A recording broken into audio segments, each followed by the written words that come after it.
Hi, I'm Steph, otherwise known as TJ Squeakerson, the Hostoki Envoy and Captain of the Orion's Hope, and you're listening to the Dragonborn Industries Starfinder podcast. And with that, I'm just going to avoid that. If I go live, they can't talk about it anymore.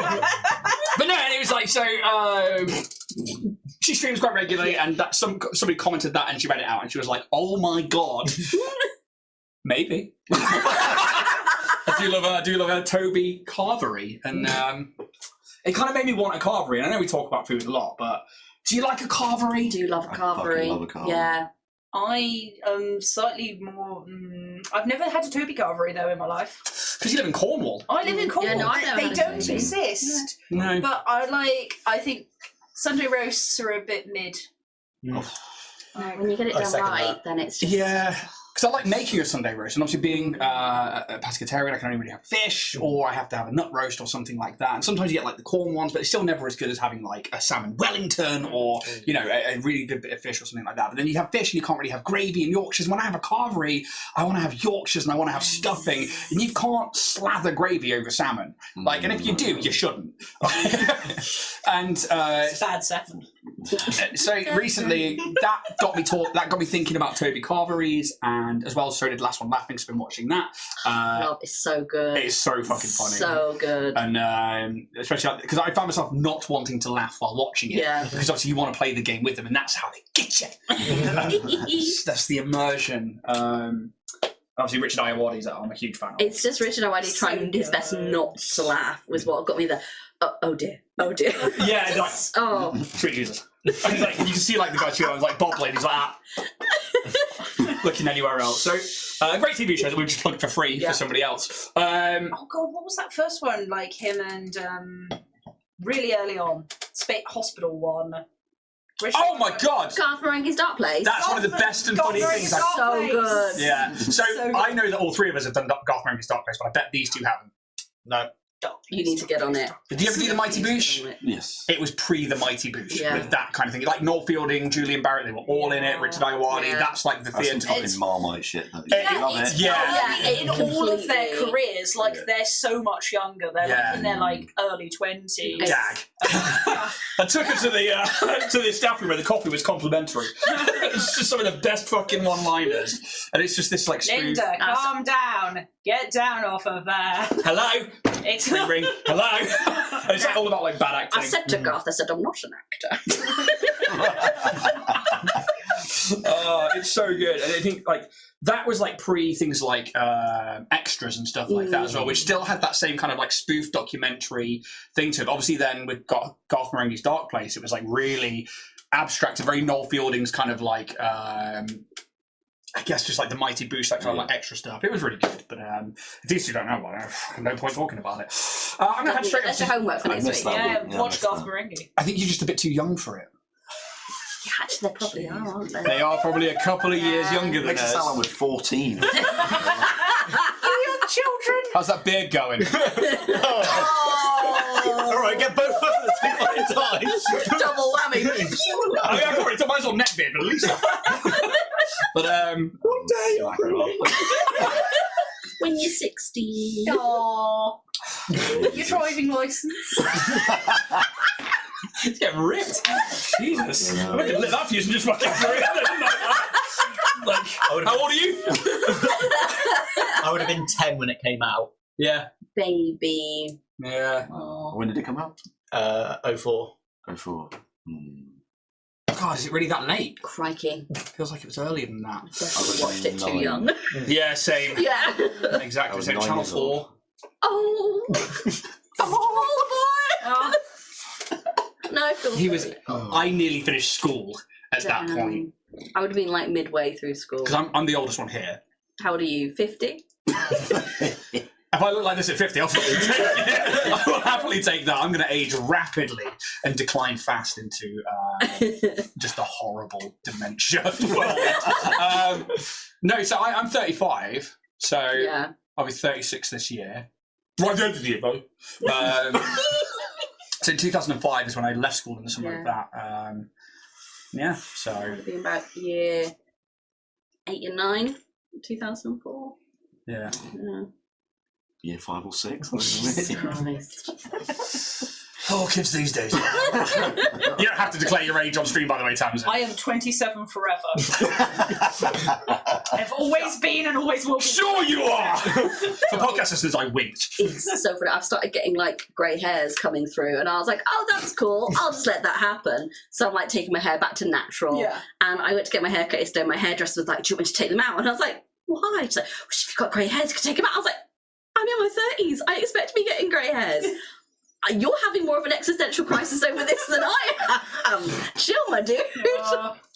So as a fellow ginger, are you going grey? Just white, not grey, white. I was going to say, yeah, because it's like we don't get that pleasure. No, we just get going... nothing. Done. I'll see him down there first. If I can go faster strike. I literally never see them, and then one day it will happen. But you've got lovely blonde Aryan hair. I did. And knew that would get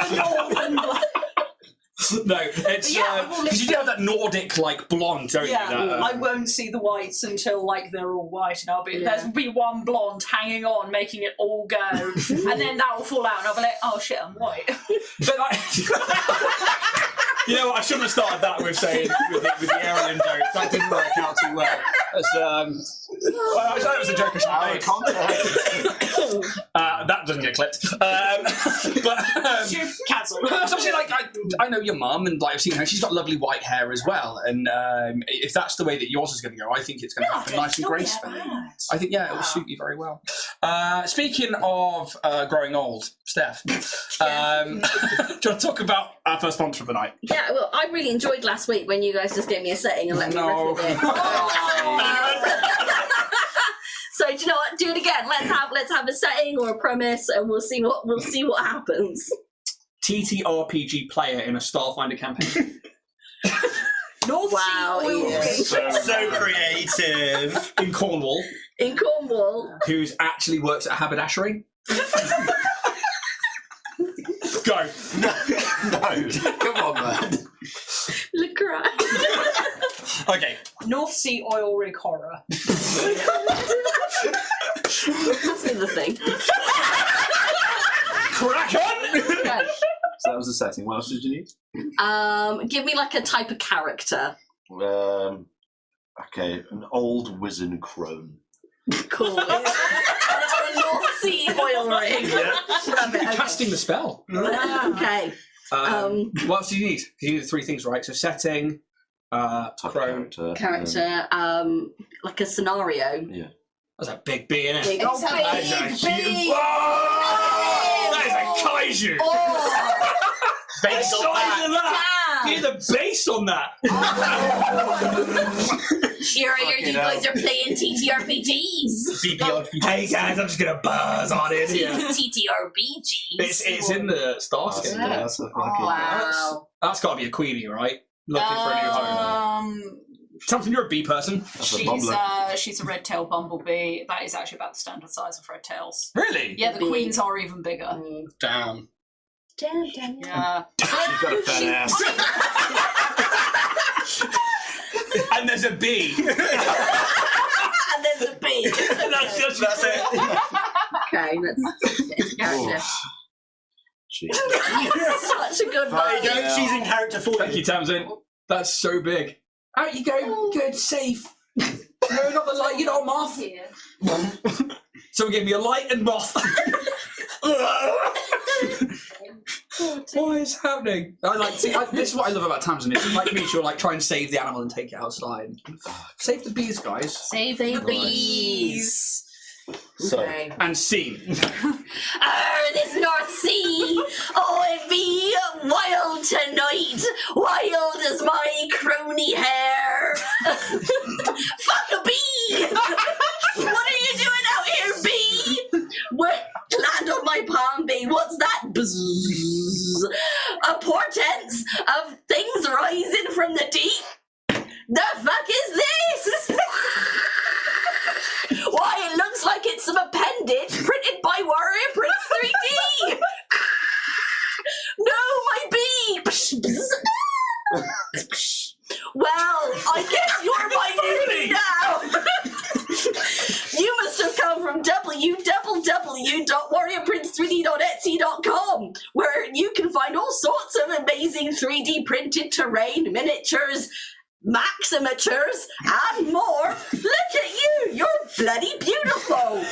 If I could get some more of you to help me on this oil rig in the North Sea for drilling and such, combined with my crony magic, I'd be unstoppable. Perhaps I could use the exclusive permanent code to the stars, which I know about from listening to the Starfinder podcast for those lonely nights at sea, to get 10% off my basket. I'm going to be powering through this. Yeah, that's what I'll do for sure. I'll go and log on now and get to it. There you go. I'm not following that. Jesus. I'm going to hand over to James. He's going to talk about Twitch. Jack can talk about Twitch. Alright. If you have Amazon Prime, you can also give a Twitch Prime subscription for free as part of the Amazon Prime membership. And you can do that once per month to any channel of your choice. And if you're here, you may as well do it for us. It gives us a little bit of monetary at the end of the month, but also lets us know that you're really enjoying the content, and it just helps us sort of progress a little bit. So if you've already got Amazon Prime, make sure you click the subscribe button and make sure you choose the Prime only sub, and you can do it for free. And also, there's some merch in the merch store. And if you want something for your money in return, like a t-shirt or a lovely little mug, you can get them on the merch store at dragonbornindustries.com. Thank you very much, Jack. And there's a bee. And there's a bee. If you want to head over to YouTube and give us a subscribe on there, that would be awesome. We are pushing for 1,000 subscribers on YouTube. We are past the 850 mark, and we keep climbing each day, which is fantastic. There's also YouTube members, where we put out things like the Drift Debrief and the occasional short of us chatting shit behind the scenes. We're going to bring some more out on that as well, but there are two tiers. That one, there is a subscription tier where it's like gift only, and there's the other one where it's behind the screen tier where you get everything for your content. Speaking of content, if you struggle maybe sometimes with time and space behind your GM screens, you can use the Roll and Play Press toolkits. Very good, very good. To save yourself time and space and help flesh out your worlds. We have an affiliate code with Roll and Play Press, which is Dragonborn10. You can use that at checkout to get 10% off your bucks and help build better worlds. Tagline belongs to Disney, I believe, now with that one, because I think that's the Wayland Yutani Corporation tagline. That's probably not in those books. Apart from that, we do have two other podcasts that happen. We have Bloodpunk and we have Light Well Live. Both those podcasts are available wherever you get your podcast from. Just type in Dragonborn Industries or type in Bloodpunk or Light Well Live and you will find them. Otherwise, we are also putting our hat in the ring for the Crit Awards this year. It's the last year we can do it with Starfinder for Best Upcoming actual play, and if you are watching this, especially if you're out on the podcast, please head on over to the Crit Awards and consider us for nomination. It's literally just a form that you have to fill out. It'll ask you for a certain criterion questions like a podcast within the first 2 years. You can put the Starfinder podcast and a link to our show on YouTube or Apple Podcast, Spotify, whatever, and that's pretty much all you need to do. If you want to put a little description in there, you can, but it just helps us out and it's going to help us try and grow and get recognised in the community. And yeah, that'd be fantastic if you could consider us for nomination for the Crit Awards, please. Are there any more announcements around the room? I don't believe so. Well then, Bees! Not the bees! Not the bees!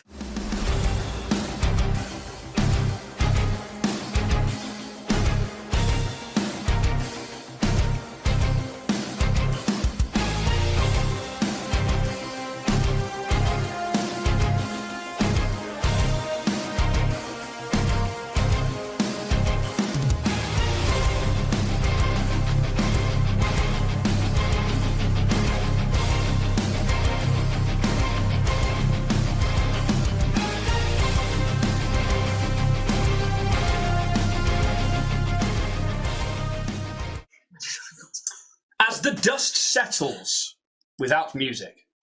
Let's put some music Really on, guys. settled. Let's put some like chill music on and do that intro again. We can just defeated floor Y. Bees. Why are the non in space? Spees. Space There bees. was a bee up in the space just now. As the dust settles on Dynatech Industries floor 184, after your harrowing battle with Neraphyra, the Lich Cross AI cyborg creation here in the Dynatech Tower, we return to our heroes and the still panting Roose Pit, sword buried into the head of this now unmoving cyborg. You feel the air around you become less palpable, and the gate spell being held open in the far wall in this converted R&D laboratory spirals out of existence, like water swirling down a drain hole, pulling the weave of the material plane back together until all that's left is the original wall, unmarked and whole. You stand here as the lights now begin to blink out, their power pulled from an arcane device you destroyed in the drift, now gone. And we see your torches begin to come on, and the exposed orbs now being the main source of light in these chambers. You stand there in the aftermath of chaos and entropy, victorious in your defeat of this creature that could have become a god, if not for the actions you have taken. I hand over to you, the players. What would you like to do now? What, turn it down? I think Kaz would be panting. Just Yeah. I think everyone is bleeding and struggling. Actually, right. Good for you, Lady Self. Everyone alive? Send it through the open chat. Yeah, just about. is that it? I think that's it. Are we done? Please let us be done. Sylph would just be going for this robot. Yeah, you can all gather around it. Yeah, would like to make sure Kick it. one is dead and two. Oh my God, magic! What is she? So much Hello. blood. So yeah, and like the blood has now stopped, but like that was like a cascade of this, and it was like fresh as well. It wasn't like old ancient blood or anything like that. It was literally just like pools of blood. Roose, stay down. Yeah, buddy. Damn good strike there, Roose. Well, you know what to say. What do they What do they say? say? 12 bells don't make a farm. Cool. Yeah. Right. Words to live I by. presume that's from your home world. Yeah, it's a famous Aspraxia site. Okay, all right. Right, well, there we go. Yeah, I mean, you can make life science checks, you can make engineering checks, computing checks. You tell me what you're going to do, and I'll adjust the DC according to the checks that you make. I'd like to check her for like residual magic and Mysticism? or has any magic. Or you can do a detect magic as well, but if you've got those abilities. I will probably be checking on Felina, because I gave her the orb. Yeah. Boy. Just grab I a know she got fucking wounded. Yeah, she did She'll it. fucking hit hard. 81 damage or something. Yeah, it was- She went down. I know she definitely Came stabilised. back up. But I can't remember if she came back up or not, so I'm just double checking now. Rag also got up. Didn't he? Yeah, Rag got up. I don't think she did get up, did she? She was still... No, I think you did the old stim. I'm going to give Kaz a Mark II Serum of Healing. Like, go get her, kid. Sure. He looks so All right. Just be yourself. Okay. Before you stimmer, let me just double check. No, I meant. What's the saying? 3 in the evening, stim in the afternoon. They are stable, so they're no longer dying, but they are unconscious. Obviously, you know that after a certain amount of time, they are going to start regaining health again. Or you can stim them, but... I could just mark one. Kaz. Listen, right, I'm just going to take Kaz off for Wait, it. no, Right, now, we're this quite lady... resourceful, you see. I know, but this lady has laid her life on the line for Okay, you. all right. Look at me. Kaz, look at me. I'm looking. Don't blow your shot here, okay? I know that you have feelings for this girl. I can see it as plain as day on you, and I think she has feelings for you. Is that Now, obvious, huh? Kaz, please. Come on. What do you want to do? You'll stand one hand under her head, the other you're just going to stim in the thigh gently, and then you're going to be the first face she sees when she wakes up. Okay. So just put the smile. Sure. Not like that. I'll take them up too. So bear in mind, obviously, Volcarism, not medicine. Selena still looks, even unconscious, like a high elf right now. The hollow skin that she's wearing is obviously designed to work even in unconscious moments. Barrog still looks like this big burly half-orc. You see Mallard is just watching Bruce as he's begins to look around, and DCIG Poach is taking in the surroundings as well. I will approach Felina, collapse on the ground, and I will take TJ's words of advice. Sort of kneel down, lift her head up, just do vital checks, and making sure that she is actually breathing. Definitely breathing. Give me a medicine check, Ron.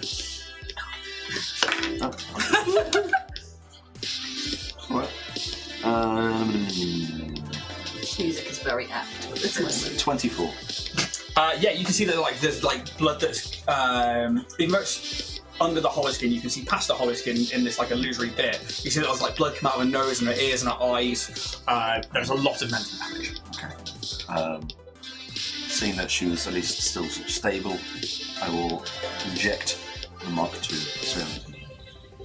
And yeah, you in the appropriate place. So you do, and roll up the. What was Mark II? There you go. True.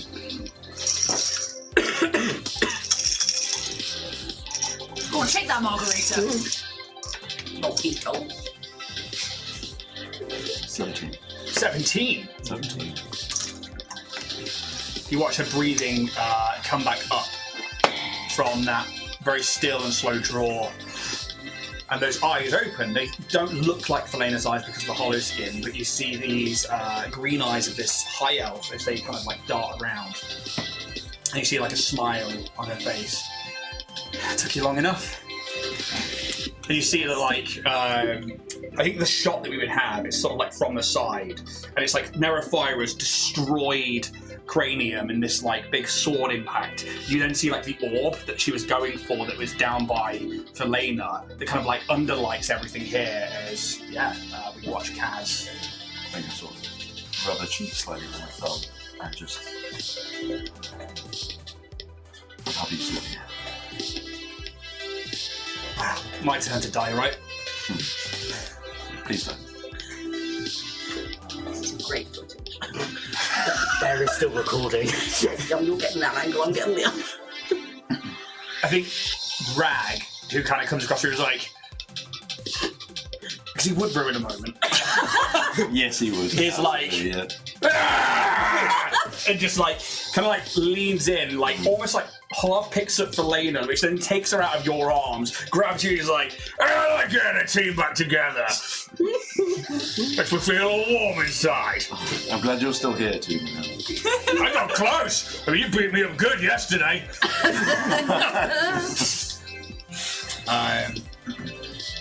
I'll go in and take the orb as well. Yeah, you can take the Shorian orb back.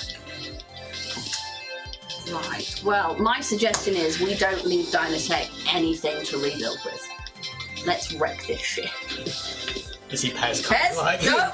I want to essentially look through Neraphyra and see if there's any augmentations, anything that's high-end, like stuff that they shouldn't have access to, see what they've got, maybe miss some stuff off the data files, like logs, and take it for myself.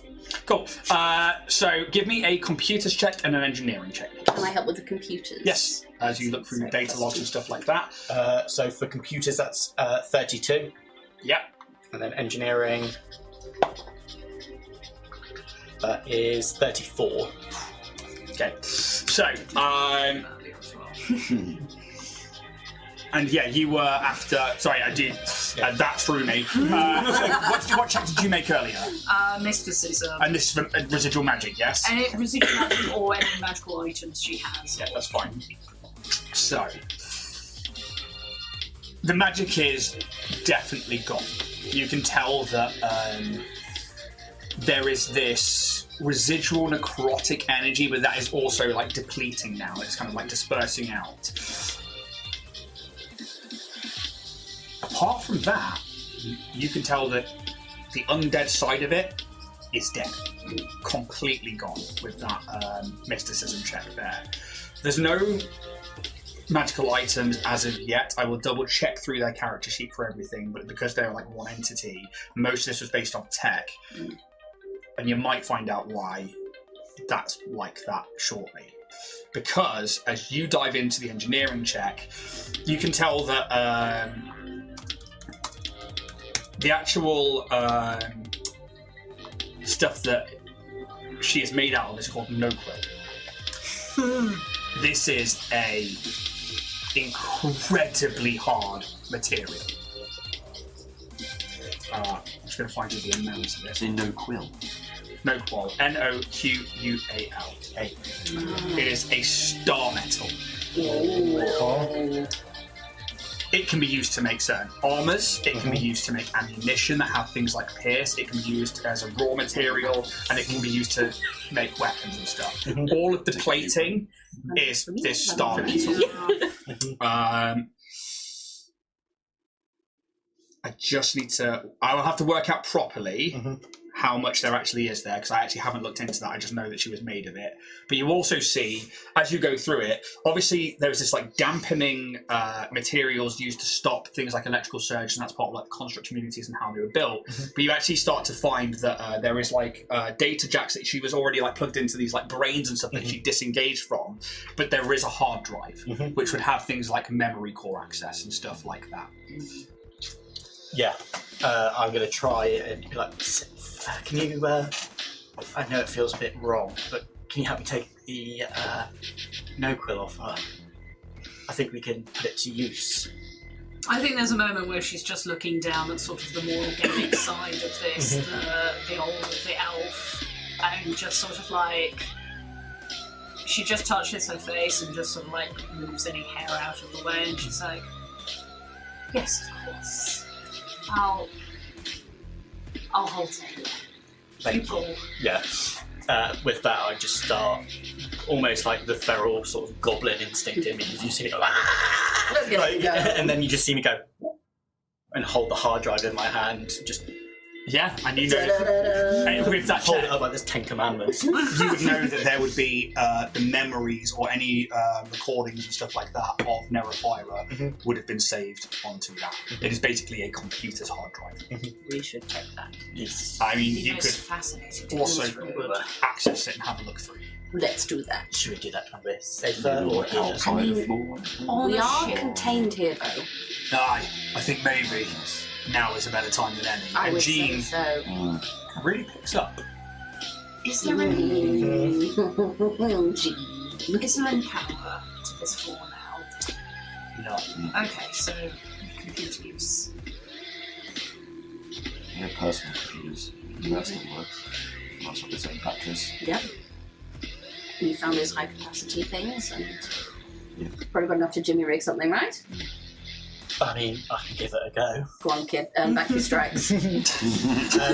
So what I'm going to do is I'm going to use my data jockey to try and get into it. I can give you a boost if you want. Yes, please. I want to use my system guru as well to see if I can find any countermeasures or modules to gain root access to the hard drive. Awesome. Put a hand on your shoulder and Give the boy some warning. Good grief. I'm sure you'll do fine. And that's just empathetic support. So that's when Instead of gaining a bonus to a skill check, and now I can roll the skill check twice and take a higher result. Yeah, so you just see me plug it into my custom rig, who's got its own sort of protection from being hacked, so I can't just plug it in and it just go rife, if that makes sense. It can't pick up on my signals and go through the what's it called? Can't go through. I know what you mean. Yeah. So I plug that in, and you just see me kind of tap away at my wrist computer, and as I watch the screen go live. Okay, well, let's start with the computers check, as you were trying to gain root access here. Oh, with advantage. So that was a 31, or a nat 20 for a 37. Jesus. I love it when they're bang on the DC. Hey! Tier 6 at 37. Nice! Had to roll on a 20 for that. God damn. Oh. So, the first thing you notice is that there are no countermeasures. You imagine that, although this is a memory core, the countermeasures would have been with whatever Neraphyra's main CPU was. You gain root access, and you can see that although this is heavily damaged thanks to your fight, there is definitely information here. And it's like the recordings of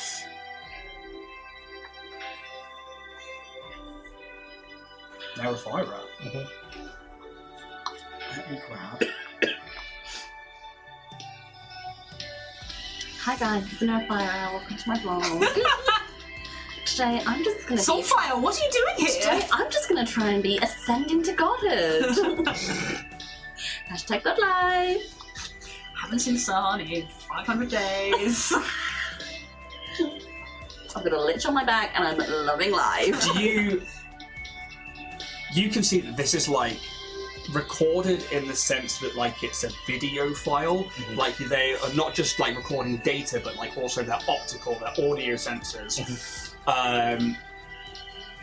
Do you start playing it here? Before I start playing it, almost like I'm going to put a delay on it, so I'm downloading it before people are seeing it. It's like a 10-second delay. Twitch stream. Yeah. Who's seeing it? I will send it through to our pads, so like Roos's, TJ's, Kaz's, and Sylph's. And the 10-second delay? Out to anybody else? No. I don't trust Kaz's team, and I don't trust... The screen is blank and dark. Then the words "online" flash up. Activating call. Running startup procedures. Then the screen flicks. On to see a human male, mid to late 50s, greying hair, beaming smile. Good morning, Neraphyra. I'm Dr. Miles. Run diagnostics, please. We watch as data begins to pour down one side of the visual recording, and at the same time the overlay catches onto different surfaces and screens, items, all running data checks and information scans. The words "system operational" are the last to display in the scrawling text as the soft, calm voice of Neraphyra speaks. Diagnostic complete. All systems functioning within parameters. Dr. Miles smiles. Very good. And the screen turns blank again. There are a vault of these videos that show Neraphyra's capabilities being slowly tested day by day. Each time, the scanning AI overlay picking up on new things around the room and calling information from local infosphere to identify and fill in the knowledge. The first instance of them learning without prompt, but evident from the very first time they were activated. The next recording of note shows Neraphyra sitting up from a bench in the centre of a large laboratory that you recognise to be the central chamber that you fought her in, that you stand in now. But it's different. The floors haven't been turned into water cooling pools, and the place still has a resemblance of its old, cold but busy original state. Scientists and technicians are inputting data into huge servers, and you can see Neraphyra's eyes darting about, pulling data from each one remotely. Dr. Miles steps up again. Good afternoon. Activate neural mapping scanner. Locate information internally in your biological brain and locate data on arcane understanding. Yes, Doctor. Neraphyra's voice, still calm and soft. We watch as data begins to pour down the left side of the recording, and then a secondary image comes up of a 3D brain scan. We watch as a net-like overlay shows in blue around it, creating a grid around it, and for a moment you watch as different squares in this grid begin to flick yellow on and off, as if different synapses are firing on and off inside Neraphyra's very core. Then, for a second, the visual on the screen glitches, with a small flash of green. That same green you recognise from the previous battle with Neraphyra. That green that was present when the soul of this lich was bound to her. And in the moment, this moment within a moment, a flood of images cascade through the screens. If it's only you guys watching, can you make me perception checks, please?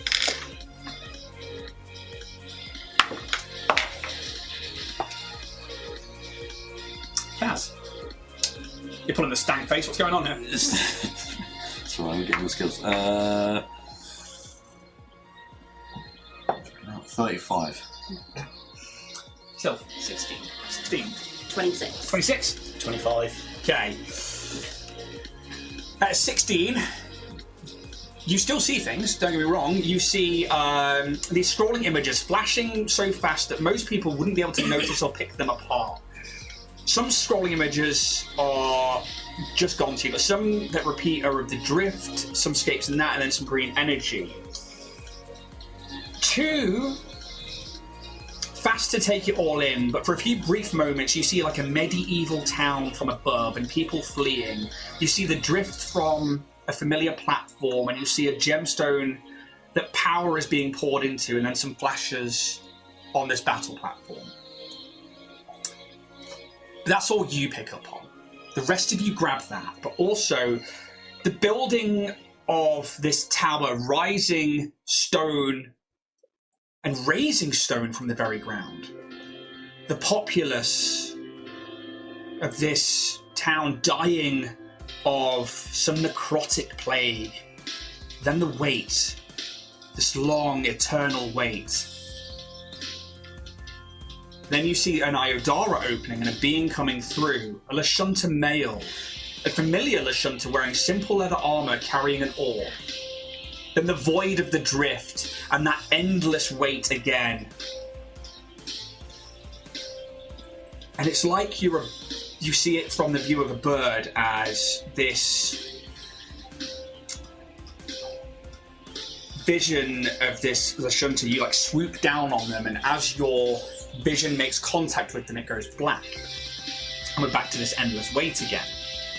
And the visions just flash through, and it's just like an endless driftscape. Then a new presence. A group of people in black tactical gear. And then the sight of some of them laughing. And then one who doesn't is like, this is a Spraxa male. She seems to be holding it together. That you recognise to be Bruce.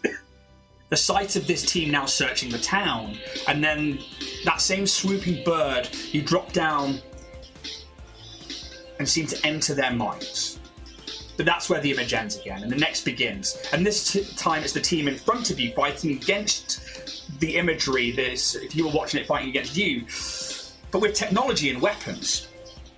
As from this viewpoint, we see siphoning energies from one of these team members into the view screen. The next is then of remains of some of these people, and some of them running away. And then we see a force, a much larger force of the same clothed individuals. And then the next image is more fighting, but the field of view is of like being swarmed by so many individuals. Then it's like you're looking at a sky, in the bright midday sky, and you're carried into a ship, the ceiling of which is metal and cold looking. The next images are being bisected, and limbs are being removed like pieces of a puzzle. Medical staff and people all help to take these undead limbs and begin to adapt them into cybernetics, until the final thing we see is like a ceramic inside of a white mask being placed slowly over the field of view by Dr. Miles. Then away from this split second, where all these memories flood the screen, Neraphyra is back again. The screen fixed on Dr. Miles' face. Neraphyra, run Neuromap. There is a pause for a second longer than you would expect from the cyborg. Then they speak, but this time with a hint of more conviction in their tone. Neuromap complete. Data analysis beginning now. Anomaly. New data chain detected. Requesting time to analyze new data chain. And we see that the synapsis mapping overlay moves to the top corner, and information begins to be pulled from the infosphere about arcane abilities and the nature of magic. Do you feel any different, Neraphyra? Dr. Miles asks with a fleeting curiosity. I do not feel, Doctor. The question is irrelevant. And at the same time, we see a picture capture of Dr. Miles' face, and it goes to the right side of the screen, and data about Dr. Miles begins to pour down that side of the screen. What is my purpose, Doctor? Check your subroutines for a project called The Gap, an access file, engage safety protocols, and run. We watch as subfolders and files open, and one with the same name comes to the front. It opens and data begins to run in the center of the screen. We see protocols and commands to research and locate possible ways to discover what caused the gap, what happened during it, links and information from not just the infosphere but magical items, texts, including blurred images of writing not discernible, as well as religious texts. There are infosphere religious personnel who claim to have communed with the gods but have been denied information, and new reports and case studies into the matter, all coming to the same mysterious end.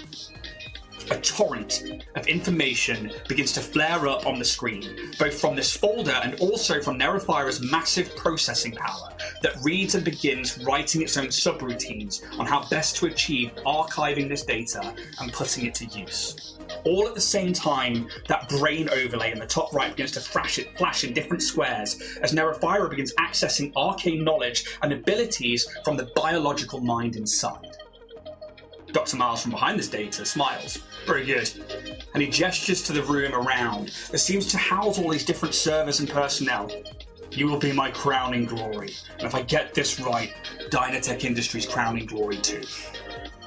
More screen grabs pop up and data begins being pulled as soon as he says Dynatech Industries. Company information, financial records begin being flashed through on the side of the screen.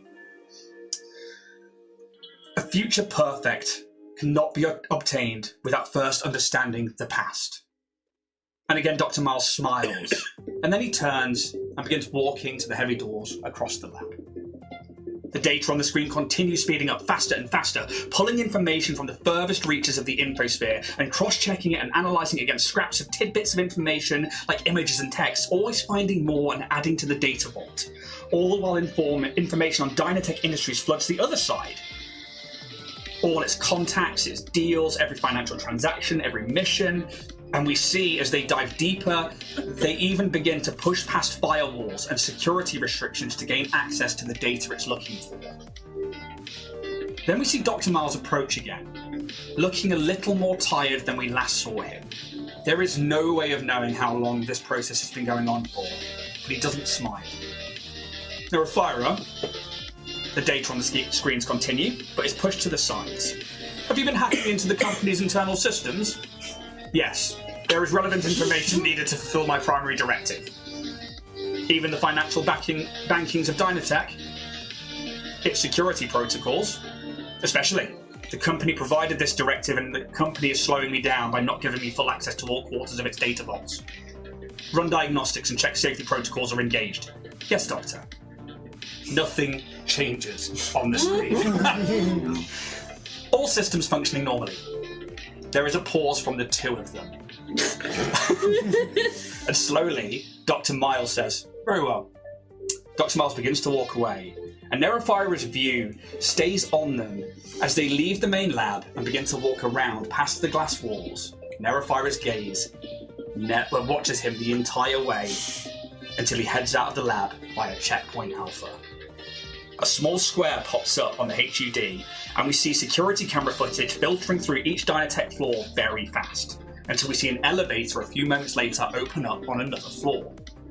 Dr. Miles exits the elevator and begins walking down this metallic corridor, the floors of which the grid-like metal, to you, TJ, looks very familiar. TJ throws up a little bit in his mouth. He walks calmly past glass windows that show the inside of laboratories and quarantined rooms, the inside of which are not quite viewable from this camera's perspective, until he enters the office Joanne Fields, who you see welcomes him with that cold smile upon her face. We see her lips move, but there is no sound.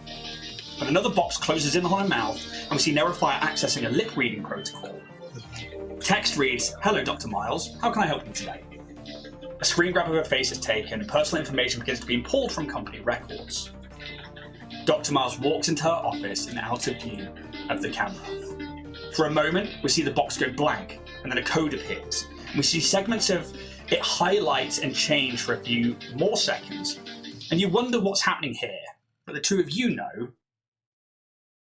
she's hacking something. Neraphyra or... Neraphyra. Okay. But then a new view screen pops up. The view is of Joanne's face sitting at her desk, potentially from her own computer's field of view. We don't see Dr. Miles, but audio seems to have been turned on.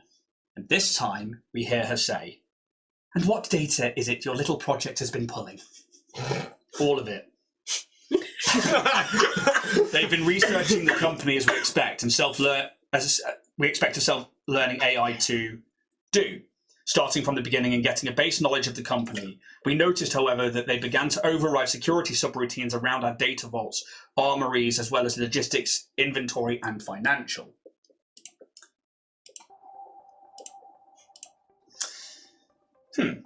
Has it made any changes to the areas of the company, or is it staying to its primary directive? It has stayed on course, but it's not supposed to disengage its own safety protocols. It should not be able to access secured company data. True, but it is a self-learning AI. We should acknowledge that it thinks different to you and I. I imagine it does not see the data or anything more than that. The risk versus reward is still in good balance. And should we need to, we can just pull the plug on it. Its access to the infosphere and remote data can be withdrawn in a second. Fucking wow. Right? The screen you're watching flashes with a hint of that same sickly green light when she says that, but the conversation continues uninterrupted. "What would you have me do?" The bodiless voice of Dr. Miles says from behind the screen. "Keep an eye on it. The data it requires, I imagine to itself, is necessary. And that is its directive, is it not, to scour all data for the meaning behind the gap? I'm not concerned at this point, but should it do anything to change data or information within these areas, we will enact the shutdown protocol." Files start being opened up on folders, and Neraphyra begins scrolling, and we find security and safety is focused on the shutdown of Neraphyra, the disconnect from the servers and remote accessing. "Is that all, Doctor?" There's silence in the room. "Good. Return to your duties." The camera switches back to the hallway and a flash of green again emits faintly, like an emotive response, and anyone watching the neural map in the corner watches all squares flash red around that brain. As Dr. Miles leaves the office, another program opens up and we see a power grid of the floor he's on and a high voltage symbol. And for a moment, you realise this could be the last moments of Dr. Miles, as we begin to see the activation of the power relays to the security floor. But then a pause, and the program is closed, and the camera watches Dr. Miles as he begins to silently move towards the elevator. Neraphyra's main view returning to their work. More basic interactions and files can be seen, but nothing of note until an inventory report flags up an item. A glowing glass sphere with runic-like geofractal patterns. There is a huge flash of green on the screen and it glitches. And the view changes to the image of a young Lashunta male appearing through an Iodara into the abandoned town. No data on the screen, no pulling of resources, just this image like we were a bird swooping down at them. And as the view collides with the image of the Lashunta screen, it goes black, and we return to the previous view. That same view that you saw during those flashes for those of you who rolled high enough. The inventory item pulled and the data analysis checked, we see a location tag saying floor 184, vault storage 1. And Neraphyra begins to scramble through data on the infosphere for information on this relic. More time passes, and the orb doesn't leave their main screen. As a historic documents and religious texts are scrolled through at rapid speed, faster and faster, until all of a sudden it stops, and the orb image is pulled to the centre of the screen. Then an image of Octurne, and the temple to Nyarlathotep. Then the cult known as the Dominion of Black. We see other texts come to the front, pre-gap religious texts, and information about the planet Octurne being neutral ground between deific factions and wars, and in this, the fetus of a new god was harboured. Text depict Nyarlathotep wanting to cipher power from this and thus began to corrupt it. The data file is left at the surface and to one side. The neuromap in the other corner flashing bright green. We see it cycling through the religion, the cult, creatures associated, and one of them being the brain collector. This comes up in its own square again, and we see information on how they can access the brains of those it takes and use it to its full extent, even drawing on abilities, spells, and knowledge. Then we see the orb and its information regarding those from Demalco, Starfinder reports and data sold on that is now public knowledge pulled from the infosphere, as well as scraps of information on rumours of these items. The main thing being stories passed down through the heritage of these orbs, the Demai people, of being a relic of the gods, used to help sway the emotional needs of peoples and creatures, but also to bind them should they need to. We see the image of a colossi, these 100 to 200 foot kaiju-like beings that ravage the planet of Demalco, and that you have had to face in an image in an astral vision. You see texts and stories being told about how they were once the main life forms of the planet Demalco, but when the Demai wished to fight back, they used these orbs to bind the creature inside the orbs, but also simultaneously within the planet core itself, like a reverse birth, taking these monsters into the womb of the planet. Programs begin to run, and data simulations and equations begin to fire off all over the screen, and then a flash, the directive flash up on the screen, and the image of the orbs and Octurne with it. Keystone required is now written under the Guardian orb. The screens flash with green as the neuromap is pulled to the centre. And for more than a few minutes, the screen is still. The synapses is firing off against the data program as if Neraphyra was having a conversation with herself silently in her own construction. The images of Eox and the Bone Sages, the Corpse Fleet, Necrovites, Lichers in the modern age begin to be researched, then images and scripts on ancient phylacteries. Directive unachievable in current configuration flashes up on the screen. Cannot reform consciousness into Octurne without being regenerated by phylactery. Directive updates. Destroy phylactery tether. And we see Sepsilon 37 come up on the HUD and the data from missions there. Obtain Keystone. We see tomes and scrolls with Starfinder data entries onto Malco and the images of Derazde Absuli, who at the time was openly looking for these orbs. Secure power and computing for when shutdown protocol enacted. The brain collectors and construct blueprints for Eoxian zombie computers come up, as well as the starts of new blueprints based off the original Neraphyra construction ones. But with these pans for brains to be installed like a cradle and a harness that Neraphyra can use as a computing device. Secure time to construct devices and enact reconstruction of Neraphyra. Security files begin to open along with the financial transactions and the passwords to enact new transactions at the same time as the neuromap is pulled to the centre of the screen and the brain begins to flash in reds and yellows across that grid. Retrieve relic. The image from one of the inventories flashes up and we see that orb. And then the Derazde file, as well as a search through known cultists of the Dominion of Black until an image of Cassie Cato, but wearing black robes of the Dominion, appear on the screen. The next images are of a banking transaction. It's confirmed and credits going to Dynatech Credits resources and banking account is changed, and the new transactional money start funneling into a separate account. You start watching the credits fill up in the hundreds, then in the thousands. And a technician in the lab looks up and across from the servers. This female human with light brown hair, tied back, walks across to Neraphyra with a data pad in hand. Neraphyra, why are you diverting company finances to yourself? Stop now. Money, please. She wants to be paid. Neraphyra speaks. New directive acquired. Company resources needed. I will not tell you again. Stop. Neraphyra's hand reaches out and grabs the technician by the throat as they begin to stand up. Grasping for air, the technician tries to call out, and the rest of the lab turn and look at this unfolding. Shut it down! We hear it being called from somewhere in the lab, and people begin running and panicking, and Neraphyra just throws the technician to one side. The neuromap in the corner is pulled to the front once more. As it flashes in red squares, you see technicians all around the lab begin to grab their heads, some laughing, some screaming, and some getting extraordinarily aggressive. The next few minutes are just yourselves watching the violence unfold, as everybody in this facility begins to try and murder each other.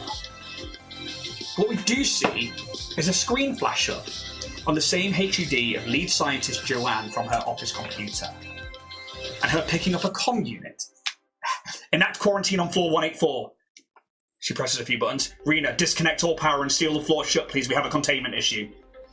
The camera then flicks to checkpoint Alpha, but from the vision of a gun turret camera in the decontamination chamber, we see 3 individuals. Roos, a young Lashunta that looks a lot like Alex Mallard, and a Sobad, this grey-skinned, large 4-armed man with a ridged head and large tusk-like teeth that protrude from the bottom of the jaw. We have that flash of green as we see the Asphyraxa and the Sobad arguing. And there's almost like a glint of green in this large creature's eyes, but also like an aura around Roos. The Lashunta nods to him with a faint smile and walks forward, past the gun turret, her own weapon drawn, and we see for a few moments Roos watching like he can't move. Then, with the gun pointed at him, this Sobad makes Roos press a button, and the door closes.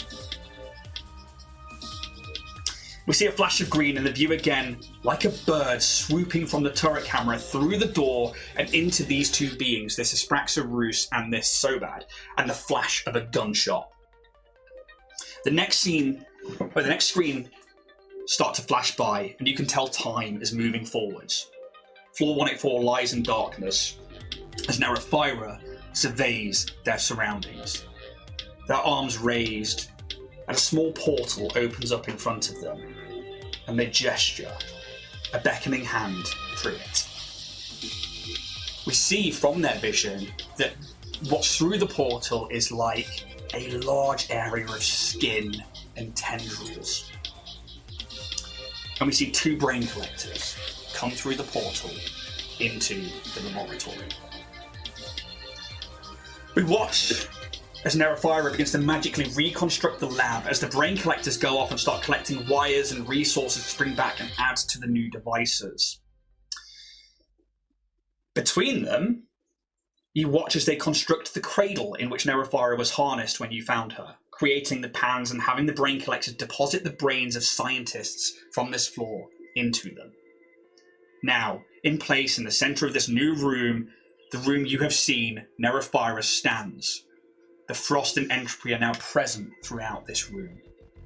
The neuromap, now towards the front again, we watch as it flashes and begins to activate. Power usage levels rise dramatically and then all of a sudden stop. We skip forward again and a comm unit interface pops up on the heads-up display. When you arrive at Absalom Station, find out where they are keeping this relic. It is of vital import to the Dominion. It cannot fall into the wrong hands. Delete all messages once read. Sent. Deja vu. The scene flash forwards, and we see one of the brain collectors place a Yosoki, heavily augmented body, on the floor in front of them. Neraphyra scans them and pulls up company information on the Yosoki servitors. Equations begin to scroll on the left and the words possible variable. Attempt to ascertain control.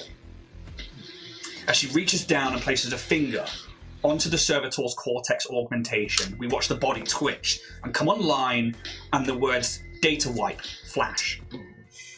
Once complete, security codes for the checkpoints and entrances to this floor are implanted, and then the flashes of imagery of the orb and false data on it being a weapon of mass destruction are also implanted. And we watch a new directive given is flashed up on the transference screen. On Neraphyra's screen, secondary directive created flashes up. A new window pops up, and we now see through both G33's eyes and through Neraphyra's at the same time. Blueprints to the floor are also brought up as Neraphyra's controls them to event and has them escape the floor. However, when they make it outside of the building, Neraphyra's connection and control of the servitor is killed unexpectedly, as the message connection lost flashes up. We see yet again another HUD come up and a snippet of security footage showing G33 exiting one of these vents. And then we watch that get packaged up in the same comm display and sent to the defense team's main server, as if it was a security flag up. Time skips forward, and through days of endless data research until another memory grabs your attention. The screen showed data still being collected from Dynatech, but in a much shorter and slower speeds. But a mission request with the exploration department flashes up a notification. And Derisday of Suli, his headshot appears on the screen with the image of the Inventory Guardian Orb, a mission to a far-off planet called Avil in the Dakchi system, and the search from old stories in his family for an orb potentially taken there pre-Gap. Possible variable, Keystone. A comm unit box opens and information regarding the mission is sent to one Cassie Cato. The Dominion has received word a new relic has been found and tied to the company whose employ you are now in. A mission will come from the Starfinders heading to the Dakchi system. Be on it. When there, dispose of the crew and find the orb. Do not let it leave the planet in anyone's hands except yours. Do not fail your gods now. Your faith, your loyalty will be rewarded. Report when mission is acquired. I wonder if she ever knew. You sneaky bitch. Time passes again, and we see a message come in saying, I've acquired the mission, I leave on the Zephyr Horizon soon, will contact again when I reach Able. A message you remember reading. I will deliver an accomplice to you. When you arrive, release it from its vessel on the ship and it will aid you in destroying the others. These messages carry on. And legitimately, I lost the note that had the rest of the messages that you pulled out of them. So if you've got them, I'll respond to them. But otherwise, the scenes start changing again after those messages. And we start seeing Neraphyra building this gate. The casting of gates multiple times every day, creating a permanent spell. You can tell this has probably been running alongside everything else. And you can see that a brain collector has been helping with it as well.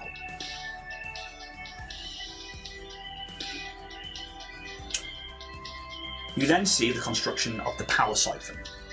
You watch as the brain collector brings through certain elements, and with it this like tether of magic, and Neraphyra just raises a hand to one of the walls and just pulls one of the like computer components apart, and you watch as it just starts to reform into that same device that you saw before, but with it comes some of the stone from the drift, and it creates that power siphon.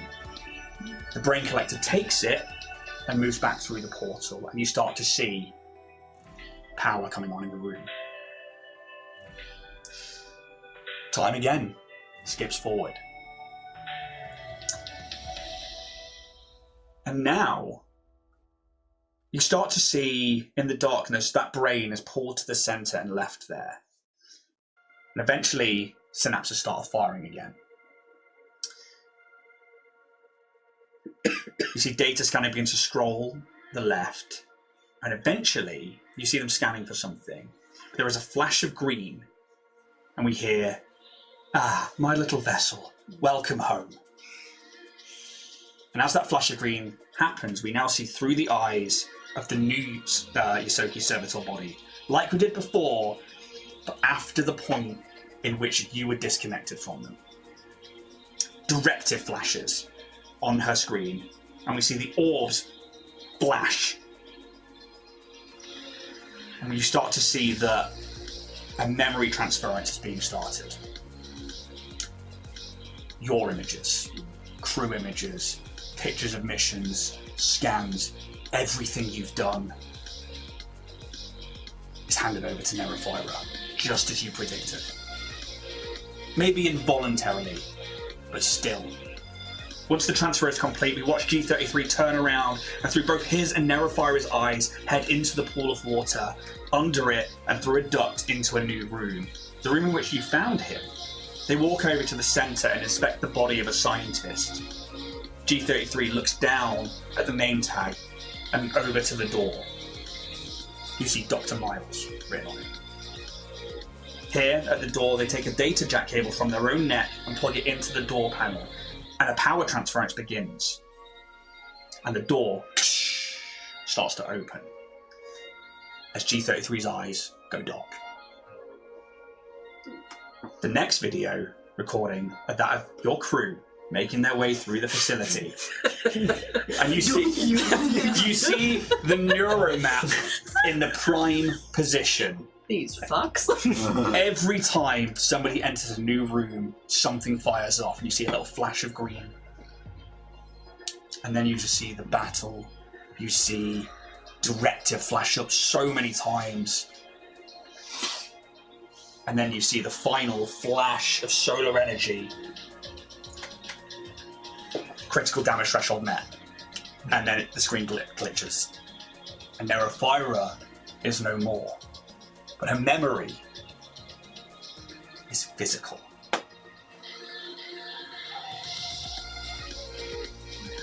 Now it's in our hands. Yeah, it is. Can I not feel like we might have a bit of a smoking gun here? I mean, horrendous, oh my goodness, Roos, you poor Spraxa. But also, God, this is the motherload. Oh shit, we watching something? Shit, we're doing all this! I don't want to see it again anyway. I mean, in all honesty, didn't send it. You thought it might be a little bit triggering of his PTSD. Oh. What were the bank details again? Yeah, is that available? Yeah. Can you access that? Just double check the amount. I think it's 27,000 credits. Straight into Pez. Yeah. Divide it up. You can quite literally pull 27,000 credits directly from that. Yeah, I think we should. That's some reward. Yeah, I've got it for the team. I'll hold it in the custom room. Pez just bolt. I'm joking. It's unhackable. Okay, then we're going We'll to put it divvy into the that out. Yes. Yeah. Because I think we should divvy that out. So what's going on then? Gene, if that is your name. We've got a lot of information, buddy, but I don't know if you deserve it yet. Why don't we cut the crap, Gene? Gene turns away from you all. Comes back in a cape from the You opera. watch as their hand reaches for the wig and drop it to the floor as a new. Cred stick for Ian. And they pull something from their face, and a fake mustache hits the floor. Oh, there it is. They turn around with a new mustache. There you go. Oh, are you crazy gone? My name is Jackdaw.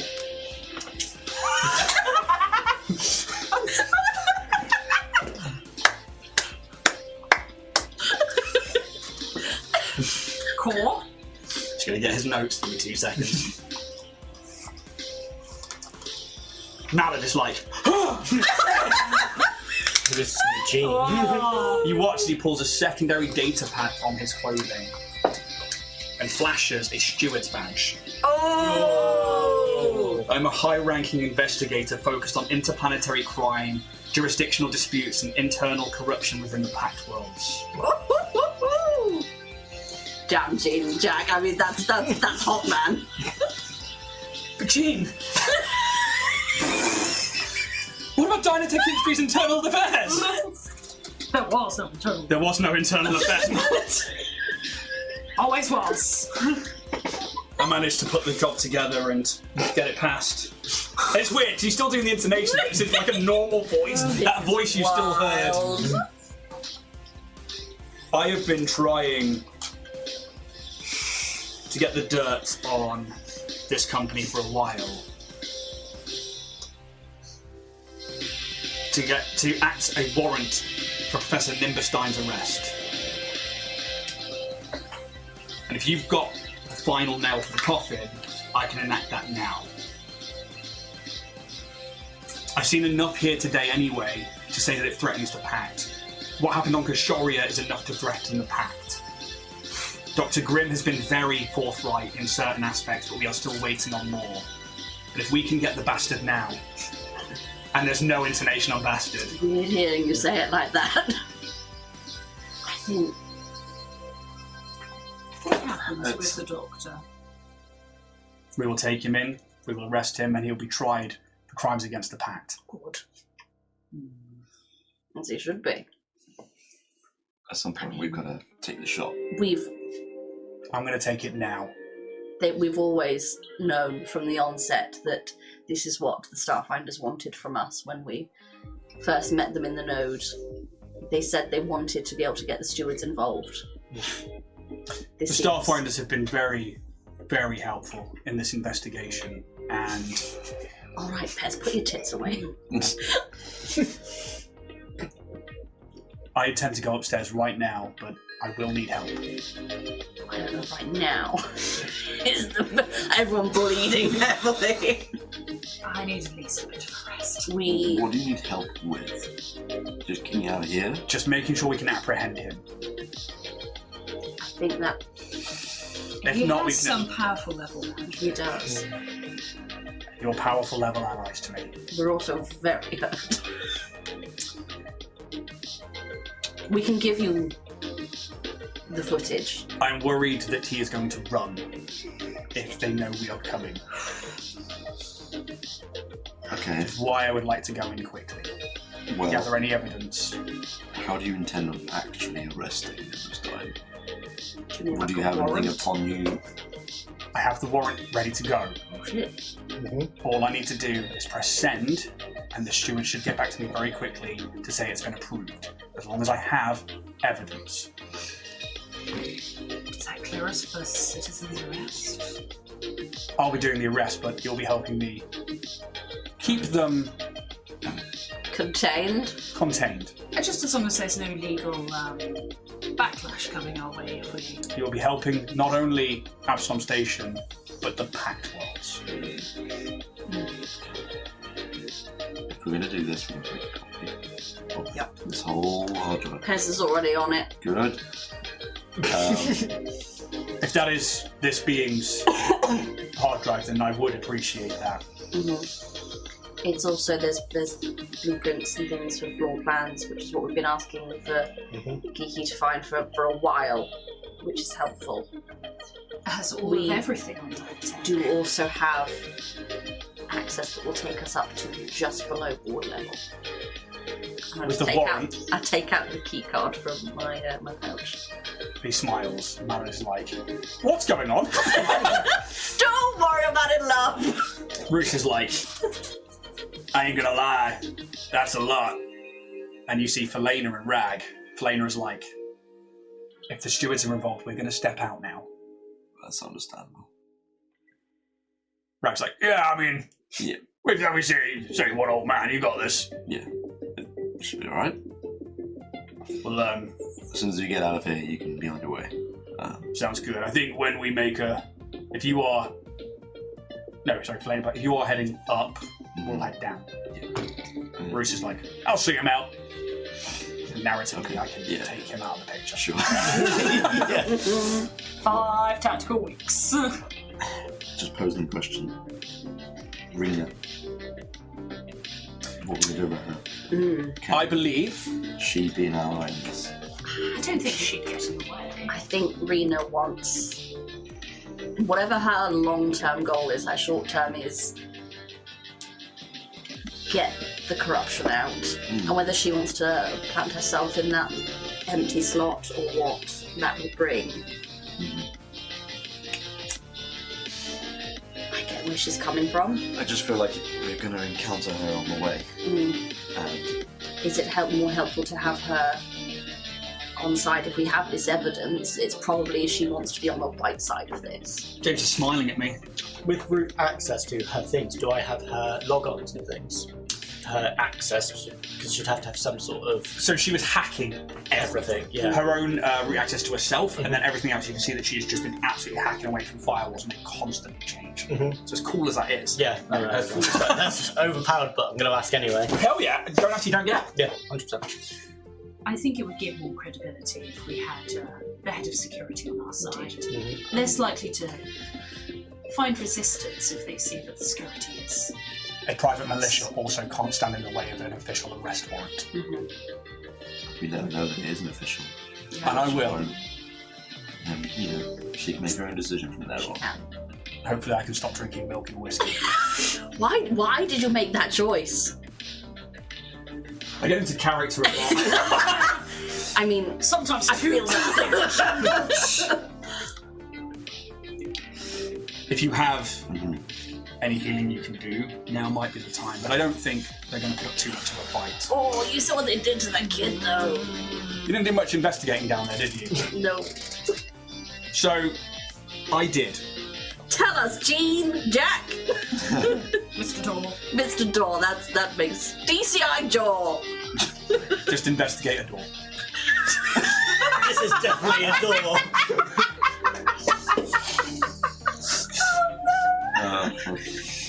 How to open There are the fucking door? layers to this. So beautiful.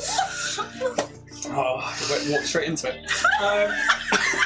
It's not very good investigator at doors then. Yeah. It's great, right? Tell us, That's good. please, before I wet myself.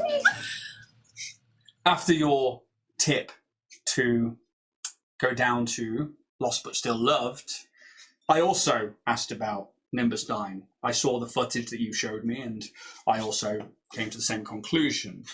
Mallard smiles from across the room, and she goes to press him. He's like, "I've got this," and brings it up, and will send you information. And it's not from his regular pad; it's from this secondary one. And basically, play. You see.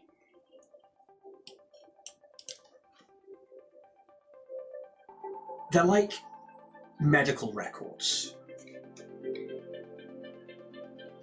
I took the privilege to have a look over Nimbus's growth, his life while there, and that included all his habits, all his medical records, and he was always healthy, never a day sick.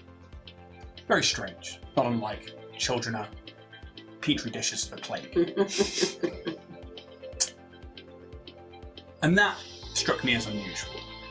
Then I saw this ability with electricity, and that surely is a natural ability of some kind.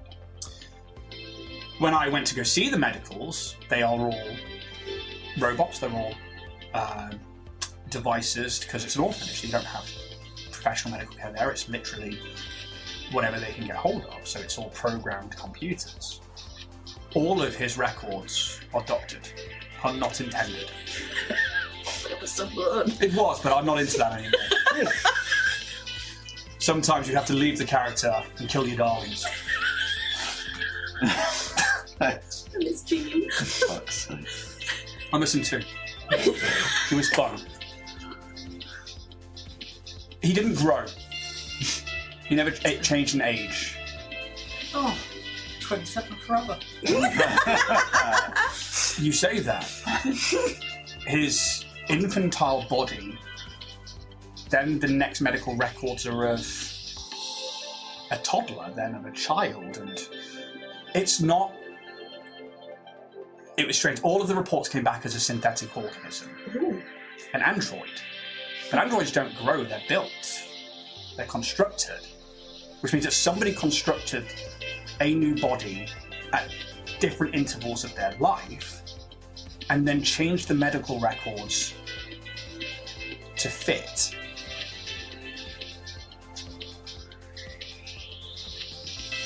There was no Nimbus dying there.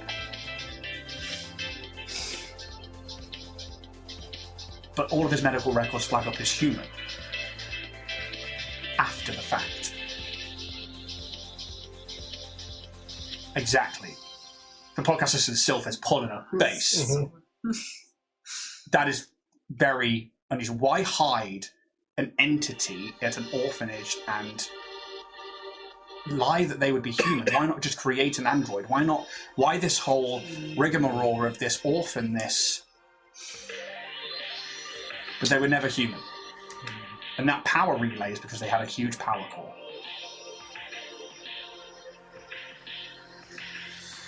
Maybe worth trying to get the electroplating off this one.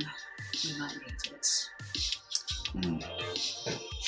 That's if he's even here. When was the last time he was actively seen?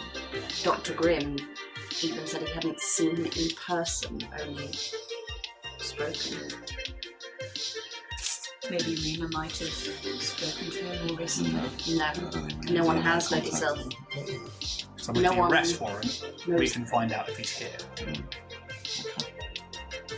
I say, bring it down. Sure. Can you give us 10 minutes rest? Yeah, at least.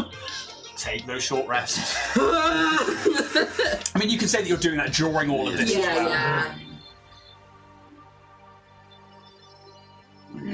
Regain all my stamina. Yes, Thank you. there's one. Thank you. And I'm back up to 80. Does anyone need any stimming? I'm quite alright. I'm not too bad for health. Paisley boy? Yes, please. If I had to put a number on it, I'm 20 down. 20 down. That's it. I'm feeling a good 20 down. I've got enough to go round. I've got a good snack box selection. Everyone take a Mark 1. Have a Mark 1. Lady Sil? Thank you. I'm quite alright. Lovely. I believe some Mark crystals one. were picked up at some point. Yeah, you grabbed some spell crystals, right? Yeah. Some spell gems. Yeah. Who wrote them down? But I don't know who wrote them down. I wasn't here at the time. Write down what's one? The spell crystals. If I'm being completely honest with you. I spent 10 minutes walking around looking for these spell crystals. If Somebody's you want got to 'em. bring them down. Lunis.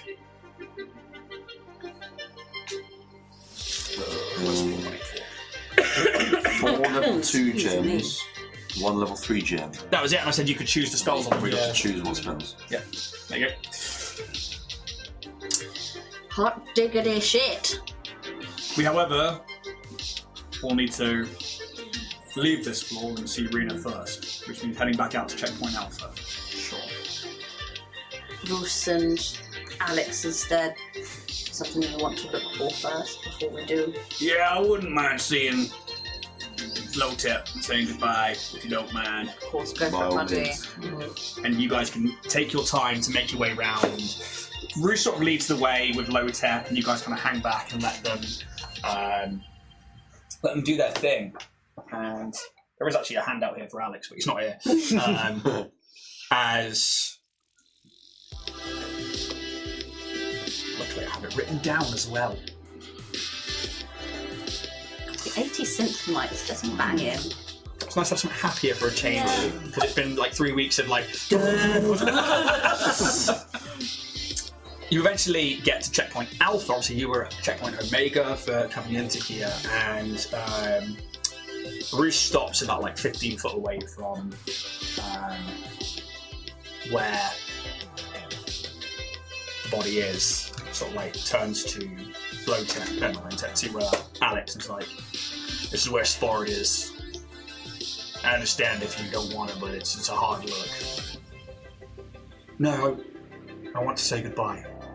And she like moves forwards, and the body's pretty mangled. It's like up against like the door, and it's like crushed into the corner. You can see there was like loads of people here, and from what Roos has described, it was not a soft ending. And there's like a moment where you can see like she goes to like brush this like half frozen hair, and then decides not to because maybe the sight of the it's not great. She like just holds her hand over this like frozen hand for a moment. And you see there's like antennas of the Lashunta to like twitch. And then she like looks down, picks something up. A small box.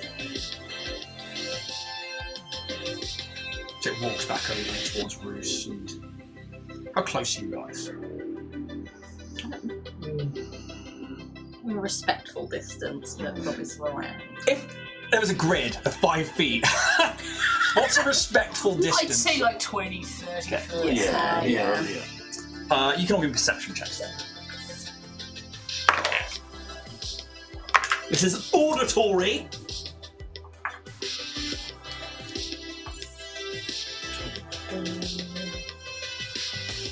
$32.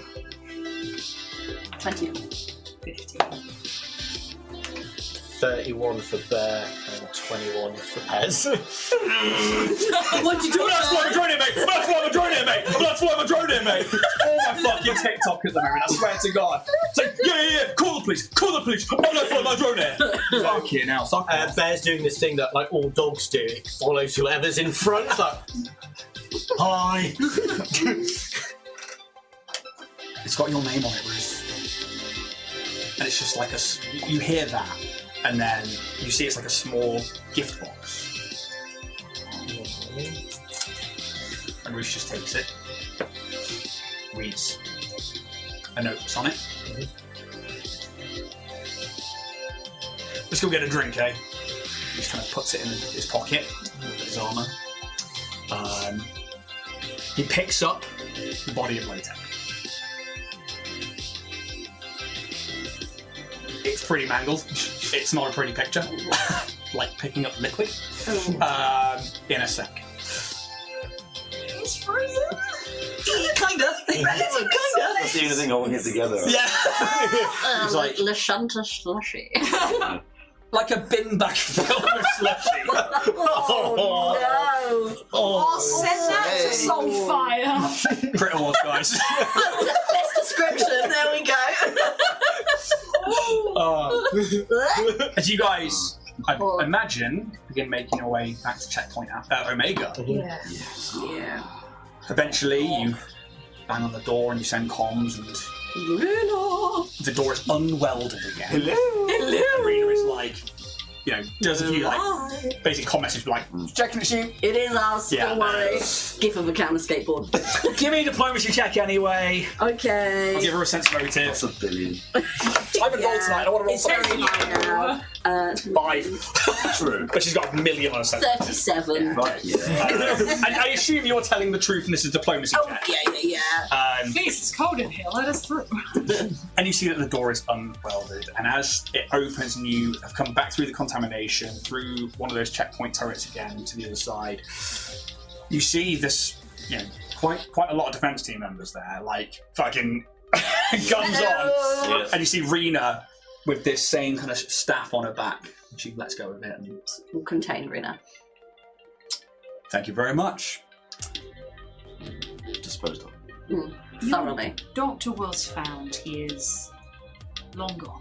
Oh, I imagine everybody on that floor is dead. Everyone very, very is dead. exceptionally Very dead. dead. Even more dead now. We would like to chat privately if possible. So he looks around the stairwell. Stairwells are great for privacy. Yes, but there are a lot of people here. Very well. You see Felena looks at you, just like, we're going to head off. Yes. Thank you for your help. Anytime! That was a good scrap. Indeed. Till next time. Rena cocks her head, and you just watch as Barrog steps up onto the banister and just drops. Yep. Like, this is 180 floors up. He just... And you watch, he's like, see you soon! And he literally steps off. Felena smiles in this high elf form. Yeah. Well, let me know when you're done here. Bruce is like, I'll see him out. And he kind of like, it's like, oh, we flying? And just like steps off. And then But he's got to go relieve the nanny. Oh, yes. Felena, yeah, she also turns around, steps back off the ledge, and just plummets. She's just made for you, isn't she? God, she's good. I heard that. You didn't hear that. My legs. With that, Rena is like, somewhere private. The building is relatively empty. This ship. We don't need to go far, really. Well, Perhaps you go back If to anyone the knows rooms. somewhere private, it's... I mean, we It's could literally constant step line. into my office or Indeed. my Yes. and secure the floor. She says to the defense teams. You watch them just start piling into the floor 184 through checkpoint Omega. Checkpoint Alpha, keep it secured. Wait for Bravo teams and Delta teams to finish their sweeps, and with me then, I guess. And she enters the elevator, and the four of you, including Investigator Jack Daw, So good. follows. What about Mallow? Malab will go with Roos. But she doesn't jump. She just... Wait for me! Yeah, she's just like, and you see that Jack is like, go be with Bruce and your sister. You've earned it. Dismissed. Hammered. Oh, And he's so smooth now. Yeah. she heads down the stairs, and with that, we're going to take a 10-minute break. Yeah. We'll see you in 10 minutes. Stick around. And here we are. I'm just here standing up. Just here. This is how it's going to be for now. Welcome to Jack and Samar. Been washing his hands. Obviously, Moisturize. Right, Neat Cassandra. Doctor Who reference. I like it. Nick Law drop. Big old Very law drop. big law drop, yeah. Nice, good stuff. Sexy law drop. Followed by a Roost drop. Yeah. Because we're talking about Drop. the no qual, Brilliant. and we've just found that it Drop. is 500 credits value per one bulk of no qual. There is 15 bulk worth of no qual on Neraphyra, which you have absolutely ravaged and taken with you. I'm just going to find Roos's character sheet because you guys were like, let's give it to him. And We can be like, Alex, can you help? Because you just log this to the ship. Because if you are taking it with you, or if anybody's carrying it, guess what? It needs to be added to your character sheet. Yeah, because it's I big. ain't carrying shit. Because you're at capacity. Full. Yeah, you are I don't at know if I capacity. can- Anymore, and I'm going to be moving so slow. Yeah, Half I speed. can probably do it. Just waiting for mine to log in on Roost. I can carry 2. Probably In carry total? one. Or? And then you might also be able to leave stuff here and pick it up. That's New. I'm going to scrape I'm it just getting all. reconstituted into something else. Just get the ship to back up to the tower. This vehicle is reversing. It's Dave driving, not G33 now. Oh shit! Hey, I need to put Steve back in. Did We did, yeah. Boom. I can carry it. I've got room to 50 carry a point bulk. turn. a bulk. Yeah, Oh, boy. I'm not taking any more of that. I'm so little. I can carry 2 or 3. I think. Oh, Roos can take 20. 4. I can take 1. Depends if Ryan Felina, I would go via my ship. Out my ship? If you actually tip, All right. Oh, come on! I mean, Fuck me. technically, I think it is Kaz and TJ's. Because we're Well, the remainders yeah, from the yeah. original. You're the scavenge. captain, though. No, but the captain is just a position. We, as a collective, Hot and fresh up the kitchen. between Felina and Rag, they actually can carry the rest of it. Sweet. So you could, we could retcon and say that you've asked them to take it, Yeah. and they all just step off the edge of this thing. They get down quicker. Yeah. But they are all within it with their fly speeds. looks so delicate. I'm just trying not to make noise. So, not a problem there. And obviously, just for people listening, at the end of the Neraphyra battle last week, that was actually a ding-ding level up. Ding, Ding, ding, ding, ding, ding, ding, ding, ding, ding. We have a winner. Which was level 8. And I think maybe we'll go through more of it in the drift debrief, because that's actually what we were probably going to talk about to begin with actually today, was the level 8 level up, but that sounds like a drift debrief chat.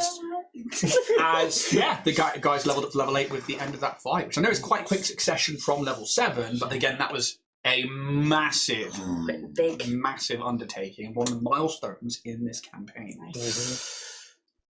You guys' brain doing alright? Oh, it's firing on all cylinders. I fucking love Try it. my best. Been a lot from campaign previous. You're doing alright? It's an old toast, mate. My lips would not move. That was a perfect example of my dyspraxia going.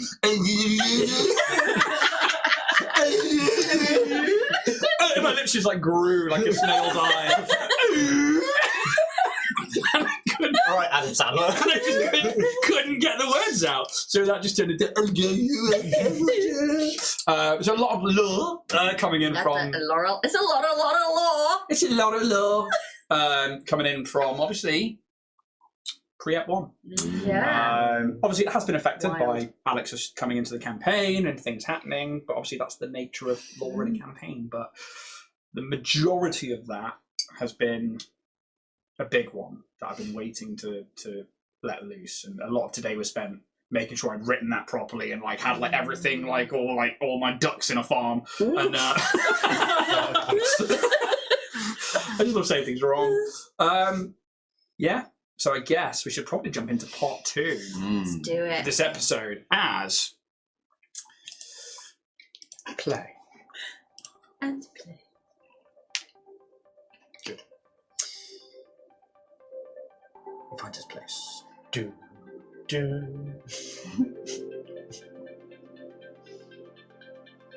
Just making sure I haven't missed anything here.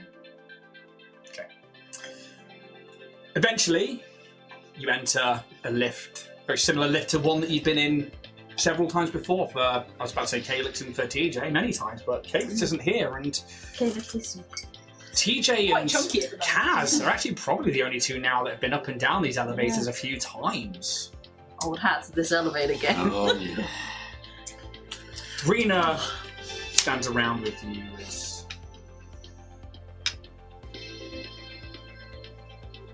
Detective Jack Dorr speaks up first. As we're heading to, you see her eyebrow raise Yeah, yep. to your office, Miss Constantine. I must inform you that I am not DCI Gene Poach of Internal Affairs. I am, in fact, Investigator Jack Dorr of the Stewards. And I have been working some time on this case, and I do have an arrest warrant for Professor Nimbus Dine. There is a moment where Rena takes that information in. Very well. I'm not allowed to stand in your way, nor am I within my jurisdiction to do so. You should find him up in his penthouse through the boardroom. You will need access. I presume you still have access. Yep.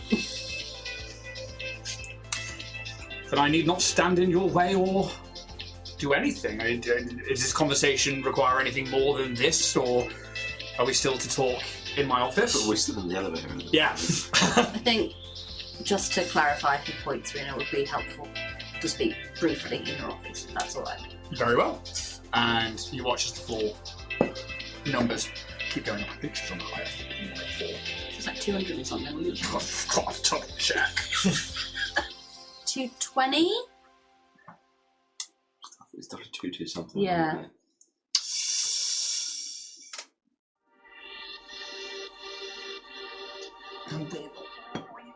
Where are you?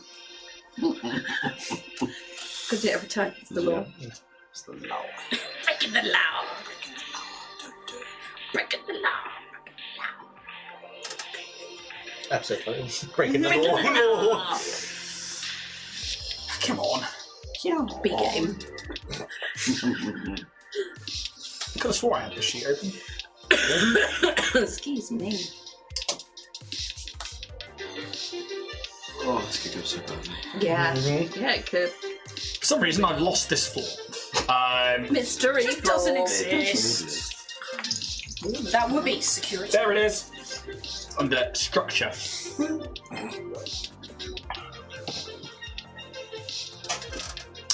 $220. And then you have to go through to, you know what? I will give you a credit to Hey! Well done. because that was well remembered. Thank you. As well. Look at me go. Proud. It's my line. You head to floor T20 where the elevator opens up into the dedicated space for the militia of Dynatech Industries, this private security firm within the company that acts as both defense teams, security for exploration missions, and also for internal security. You head through these same corridors where there is this rooms of like tactical mapping and also you just see like command rooms and stuff. It's quite quiet, and it seems that a majority of them arrive are now downstairs dealing with things or securing the building, and there are only the odd commander also in here. Nobody takes note. A few people maybe are like, Lady Constantine, and that's about it. You were taken to this secondary elevator on the other side of the floor, which is directly down the corridor. About maybe 150 foot straight shoot to the next one. As you get into the elevator, and it takes you up to floor 228. The doors and open, and her office is an affluent ode to a dragon's horde on Triaxis. These, like, minus like the gaudy gold, but definitely with their own like war tribe and battle report kind of homages to her dragon kin nature, this dragon blood humanoid that she is. We see different like staffs and staves all over the wall and like this gold filigree, and she comes back round to the other side of this like really ornate wooden desk that has all of these technological screens fitted into it. And she sits down. The last time you were here, you were handing over the body of G33. But the table is empty.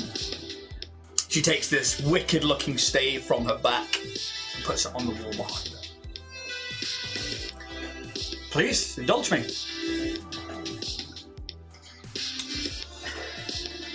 I know we've spoken previously about our shared interest in finding the board. Yes. Obviously, what's about to transpire could potentially change a lot of things very quickly in Dynatech. On a personal note, I know that I'm not in a position to affect anything, but I would ask that should it look like things are going to the shredder, that you release my Hastoki brethren from the tower. Ooh, give me a diplomacy check. Okay,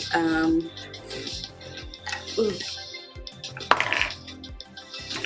Straight back at you. Didn't even see it coming. Too busy getting the dice ready. 30. 30.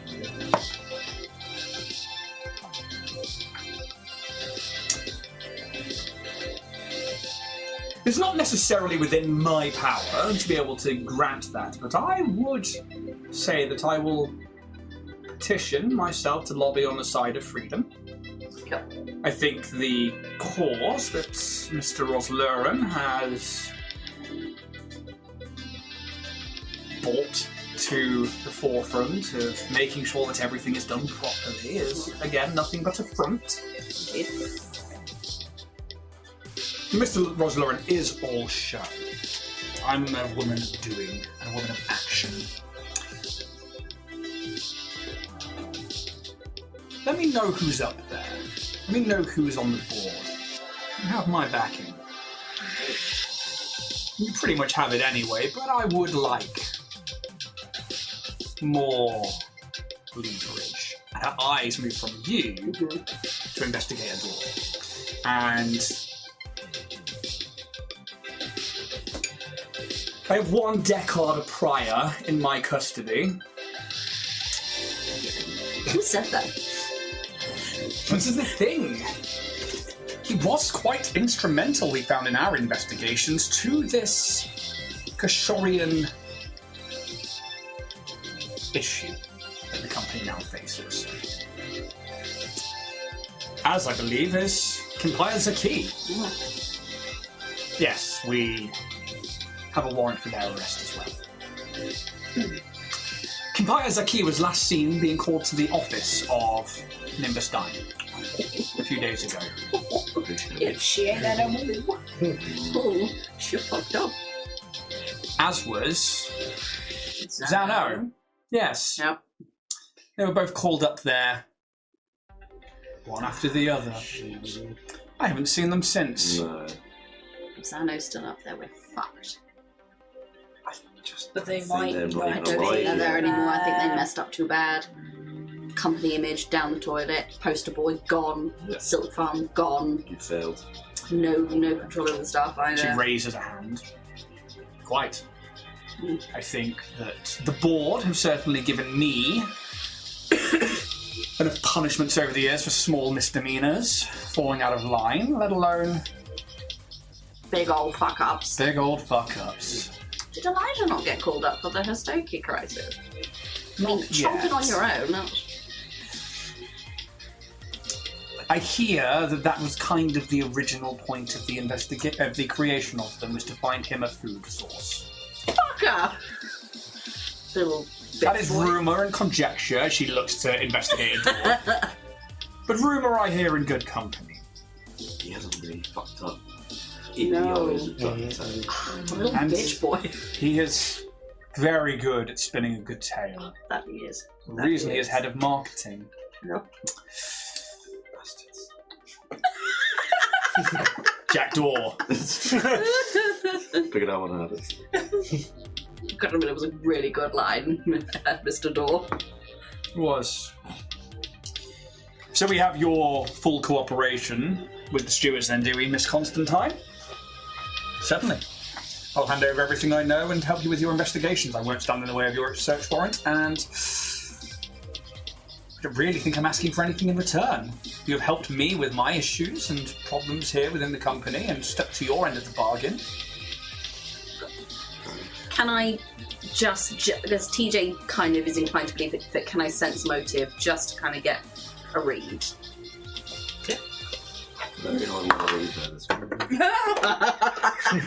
Well, it's a natural one for a 14, 15, 16, 17. I mean, I don't even think I need to check what I rolled.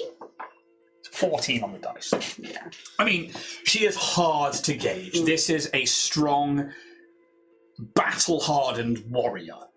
She is in a position of power and one of the only positions within the company left with any kind of leverage or sway. I feel I've done nothing wrong and I have nothing to hide. I appreciate that entirely. As security, do you know if there's anything on higher levels we can expect? Here's the thing that's interesting, I don't.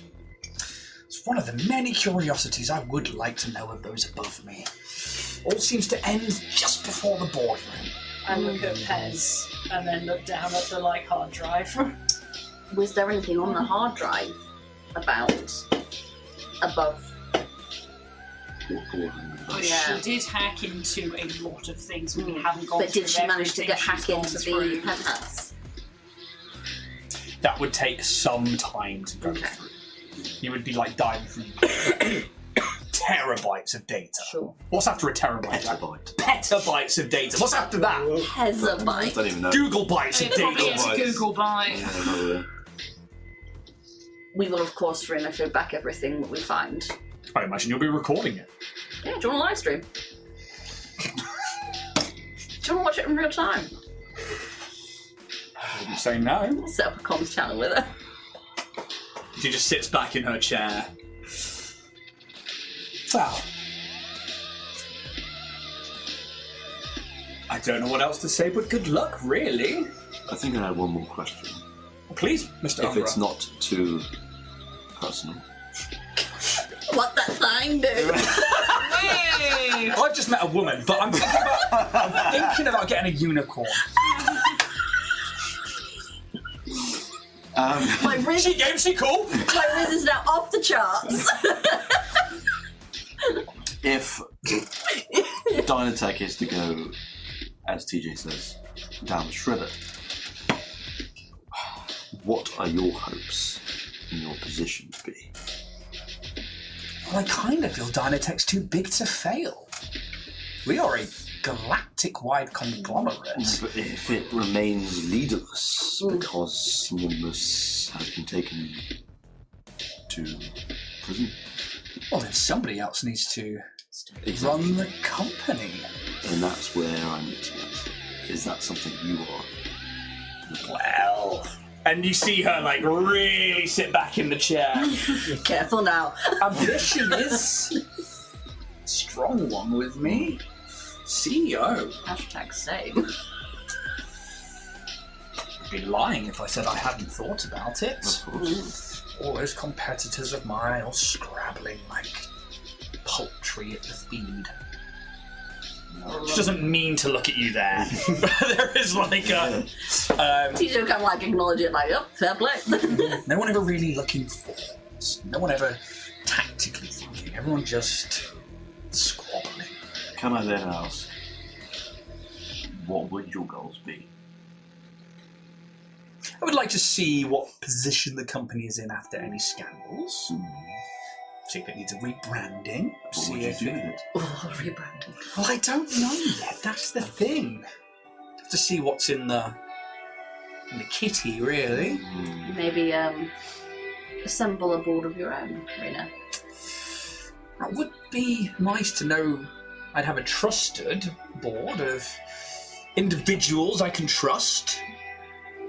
That's all pipe dreams, of course. Of course. But you know what they say about pipes?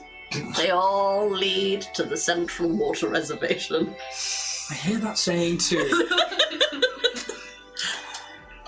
Look, we're all playing smiley games here, but yes, I would like a higher position. You know, there was nowhere else to go from here apart from being a member of the board, and that seems to not happen very often. I just think it would be comforting to know that the nefarious goings-on that we have discovered is not continued. If you're in this for money, sure. That is exactly what I'm in this for. Money. Yes. Okay. You know A what? respectable Yeah. motive. Fair enough. Honestly, the more I hear, the more I like it. So long as you don't go about it by exploiting those lives. Yeah. You know, Mercury and the clothing. If you want to play the stock silk market, farms. if you want to do things like that, sure, whatever. Let's see what the company. Sure, whatever. These are plans for when things are more transparent, right, Rena? Exactly. Let's see what's hiding under the rug for now, shall we? Fair enough. I just wanted to get a bit of a brief view on what things could come in the Change the future. colour scheme totally. I mean, it really needs it. Good. Anyway, getting ahead. Yeah. Well, if there's nothing else, then I just go. I'll be here. Enjoy the show, Rena. Oh, I intend to. Why don't you sit back, have a lovely cup of tea, Wonderful. and enjoy this Wonderful. wonderful live stream from the crew of the Orion's Hope. Shall we get going? Yeah, Yes. please. What a good idea that is. I'm going to watch Dynatech stocks for this. I when we hit the news. I am not going to lie, that is Drops. exactly what I was going to do in the elevator. Well, You just look Well. over Pez because you couldn't see straight over him. You're just watching him with a little screen watching the Yeah. stock flicker. I am actually going, like, I was going literally was going to These say. things always on this. Well, nothing's Is- public knowledge yet. That's why. Well, that's No. exactly why I'm going to contact my accountant, my friend in the stock market, and I'm going to say for the next, like, probably 2 solar days, bet against Dynatech stock. And then withdraw all funds after that. Well, let's make them make an intelligence check. Damn. They're an investor, right? So they're going to have, like... They're an accountant. They're an accountant, so this will be an intelligence check. They're probably a professional at it. But let's see... My friend, they trust me. Yeah, let's just see. So I'll roll a dice. That's their intelligence score. D100. It's a 7. Now let's make an intelligence check with a -1. What's that, my -2 God, or at this -7? rate, I will just make the trade. I'm going to get up eToro. Put it all in shoes! Oh, Do you know what sounds great? Just more silk. So far, your investments have been fine. They're just an I'm going to advisor. put my own trade then That's fine. against Dynatech stocks. That's fine. I'm going to wait for them to hit low and then buy. See, I'm first betting against, and then we'll bet for. A silk saying this, I'm taking down like notes. Okay, so you Pocket can money, make yeah. money in 2 ways. Okay. So I'm assuming this is on the end. you can bet against the markets. Okay. And you actually get a higher return, but you have to be far So quicker. Kaz lazy. Okay. Oh. Yeah, I'm going to make an investment. And then when it swaps, I'm going to buy low for it to go up. Yeah, you're learning. ROI. It's literally my class skill if I chose to trade. Onto the elevator, up to the boardroom, grabbing the key card and making a mess. Also on the elevator before we go. TJ's back in like marketing land. Fuck me. Green's here. Before we get to the top floor, just in case we don't return, I'm also going to send a message to Lynch. And I'm going to send... I don't know how much time we have in the elevator, but I'm going to send as much information about Neraphyra and about the technology and about what she was using to Lynch. We're doing last minute. Sylph, what is going to happen? You're like 3 minutes in the lift to get to the top floor. Cool. I'm just typing loads of stuff out to her then. Well, Yeah. anything? Mostly about the pillars and stuff. Okay, cool. Yep, the message sent. You won't get anything back immediately. Oh no, just a request to look into it. Find the name. Look up this technology, it's cool. Think you might like. Phylactery, you say? Kill someone and put their soul inside an object? Yeah. Hell, right you are, Harry.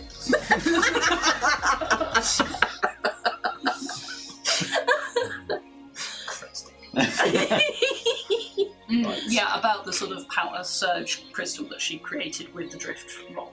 That's all. Okay. You get into the same... Well, you have to leave Rena's office. Bye, leave- Rena. Good luck. You head down through the defense team floors and you get into the main central elevator at Dynatech Industries. There is only one top button.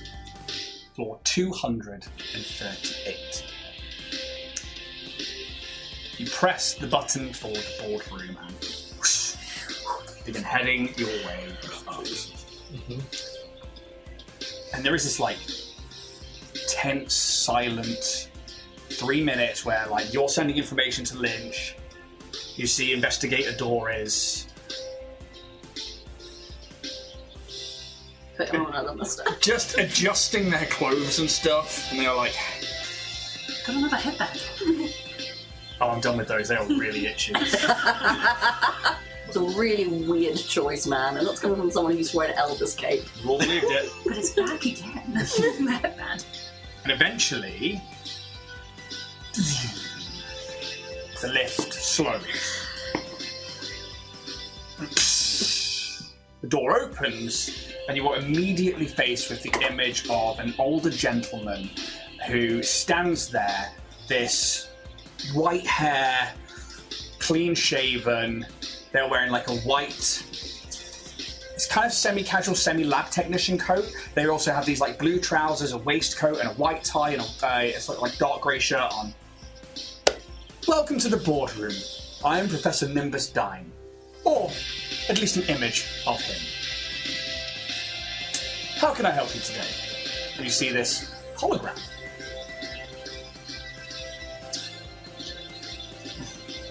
Oh, Jack.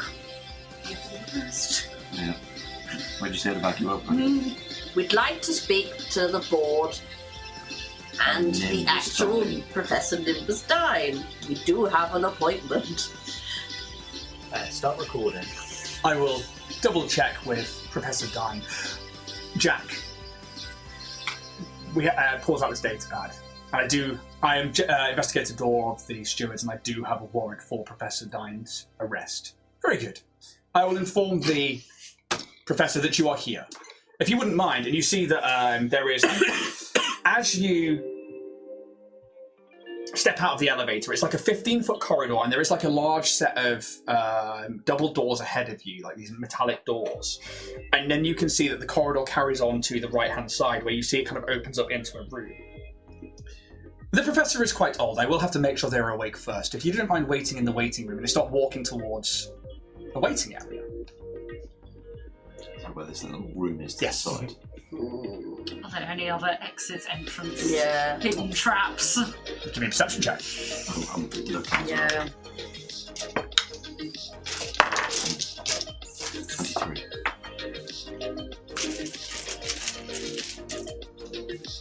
20. Also a smutty 20. 23, 20, 20...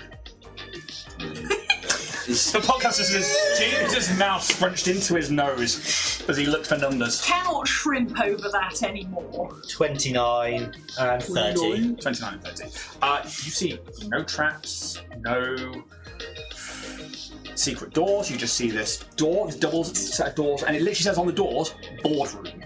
And then you just see this corridor that leads 25 foot to this opening. There's no door, it just opens up, and you can see maybe the corner of a small center table, maybe, and you can see like a screen in the distance that has like an image of the same sort of image as like Professor Nimbus Stein as this hologram you were looking at. Guess we wait here, huh? The professor is quite old. You will appreciate that I must awaken him from any sleep. How old exactly? And he is at least 130. For a human, that is quite some age. Professor... No, not Professor. Investigator Door.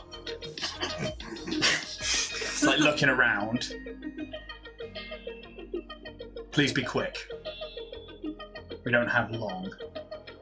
And they seem uncomfortable with waiting, but Where is the hologram going now? well, it's showing you to this waiting room. It's walking you there. Might as well. Yep, we'll go to the waiting room. They lead you round the corner. The room opens up into a semi-hexagonal shape. It is immediately on your left. You can see there is a screen along the left wall. And you can see Dynatech Industries Future Perfect. Unlike many of the other screens you've seen here in this building. There's then like a corner sofa, and then as it comes round to that 45 degree, there is another sofa, and then there is a big screen that has a large image of Nimbus Stein on it currently, and it's like huge TV kind of size. And then there's another sofa at the next 45 degrees, and then a small drinks machine next to that as well. Please, I will inform the professor that you are here. And they gesture to the seats. You see Jack takes his coattails, moves them to one side, and sits down. Have you sent off word to the streets yet? Yes. Have they replied? Yes, the warrant is authorised. How do you see this going down? Ideally. Take an old man in an elevator? Get himself over, that'd be great. I mean, ideally. The path of least resistance is hopefully the easiest course. Which is why I'm not willing to just be like, no, we're kicking the door in. It's only going to rile anybody who might be here. I will give them a few moments. And he turns to the hologram and is like, how long? Give me 5 minutes. And you watch the hologram turns around and just walks through. Timer on for 5 minutes then. What do you do? Sweat. Depends if we want to actually just be proactive And follow. or just wait. Because this could be the time where the hologram then tells Dorian and say, they're here to arrest you. You want to go to the roof and get your helicopter? Helicopter? What year do you think it is? Give me a now? retrospective perception. Like some fucking Die Hard shit, I don't know. And we'll get a perception check. Yeah. 25. So you know the building from seeing it from afar as you've been approaching it. The actual top of the building is like this big 45 degrees stained glass slope. There's no place for anything to land. You might have an escape slide. Ooh, fun. All 200 and how many floors? Exactly! Fireman's pole. Woo! Just deck slide straight down the end. Well, I mean, either way, it means that he will come out of his den. So even if we do have to chase. Indeed. Does it seem like there's anywhere around here for a board to be, like even as holographic, like lasers, like Probably those double doors. emitters? at least at the board. Could we see through those doors? No, they were like a metal, and you can tell that they slide apart, but they were definitely closed. For a tidbit, I just think this was quite fun. As it travels through the wall, you watch as like the pixels all fall apart. Cool. Yeah. Love that. Yeah. Yes. Yeah. Do we want to have a little sneaky peek in the portal? Yeah, it'd be quite good. Why not? actually. Let's do it. Let's go. Send bearing. Fuck man, we all want to go. Okay. Why don't I show you a map? Oh, jeez. Oh no. That map doesn't mean combat. Just means a map. It just means a possibility. Just moves the tentacle out of the way. Oh no. It's Potential. You'll check your bag, you don't take it home stuff. accidentally on purpose. Oh no. Oh no. I slipped. Oh, the The ridges.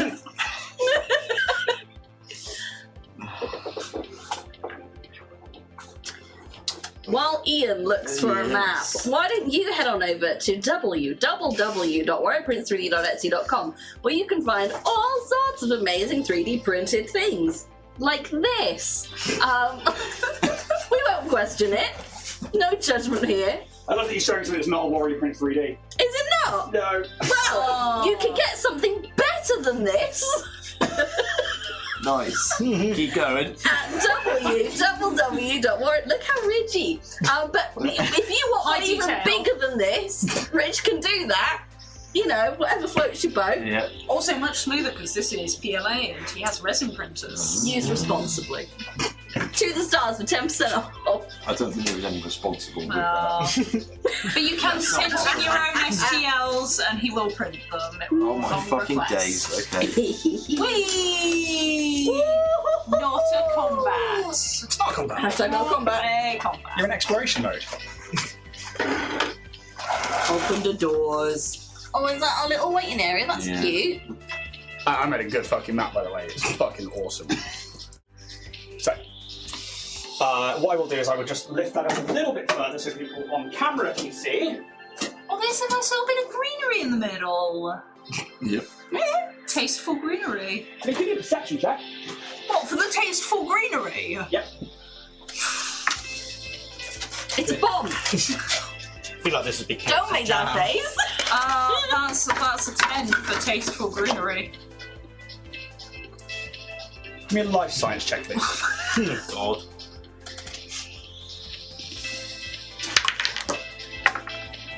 Uh, 26. Nickel. Yeah. Malteser blue. Jack the minis to the Starfinder guys are over there if you want to grab them from the shelf. I've waited. So, you're in this room and you wait for like a minute and then you like start looking around and you're like, oh, so the table in the middle is actually, you know, it's like a flower bed.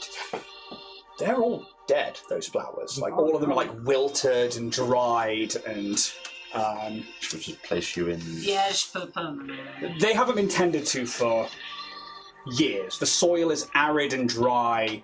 And you see that there should be like automated sprinklers and watering with it, but it's just never happened. Terrible horticulture.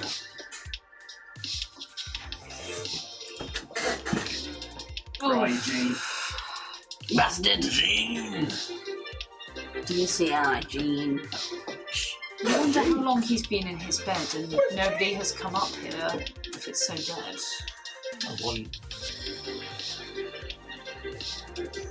I don't know if there's a board. I think it's That's just what I him. was going to check to see if stuff's got like a dust on it, if it's been kept or. Yeah. I mean, he can always, I suppose, remote call the board if he doesn't want them in person here, but if he is a built individual, an android, he could just need Has himself. Jean gone? Where's Jean? YMCA. Yeah, see Is it Jean. not by your DM screen or anything? Oh, Jean. Rip Where Jean. are you? Where is Jean? Oh, okay. Well, I guess that I use someone else for Jean. That's sad. Oh, he doesn't have a pink ribbon anymore because it's not Jin, it's Jack. Bless you. Thank you. It's pretty frustrating. Well, Well, put Asmodeus in for Jean. you can have Chris Redfield from Resident Evil. That's really annoying. You would sit probably on this first one here.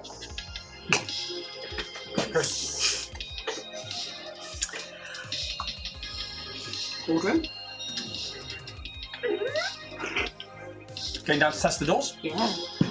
As we go through it, can I see if this place has been kept clean? Oh, the door's locked first. Foley tonight's on point. How thick do I think the walls are? How many C's? How many C4s do we need? I mean, you're unsure, but I mean, most buildings and structures, it's relatively, within 5 feet. 5. Oh, no, the sound. What? Oh, what is the sound being off? Hello. Rip. Commentez-vous? Okay, so, Yeah, that's anything. no, but we're back on. I hear everything. Okay, for some reason, this had turned off. So, okay, as long as you've all heard everything, that's fantastic. Chat says it's okay. Okay, awesome. The other cameras must have picked it up, Yeah. which is great. Yeah. You think that the walls are at least within 5 foot thickness.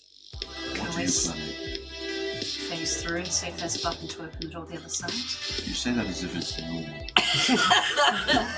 Is there like any kind of Like Homer Simpson through the wall. any kind of like pad entry or Yeah.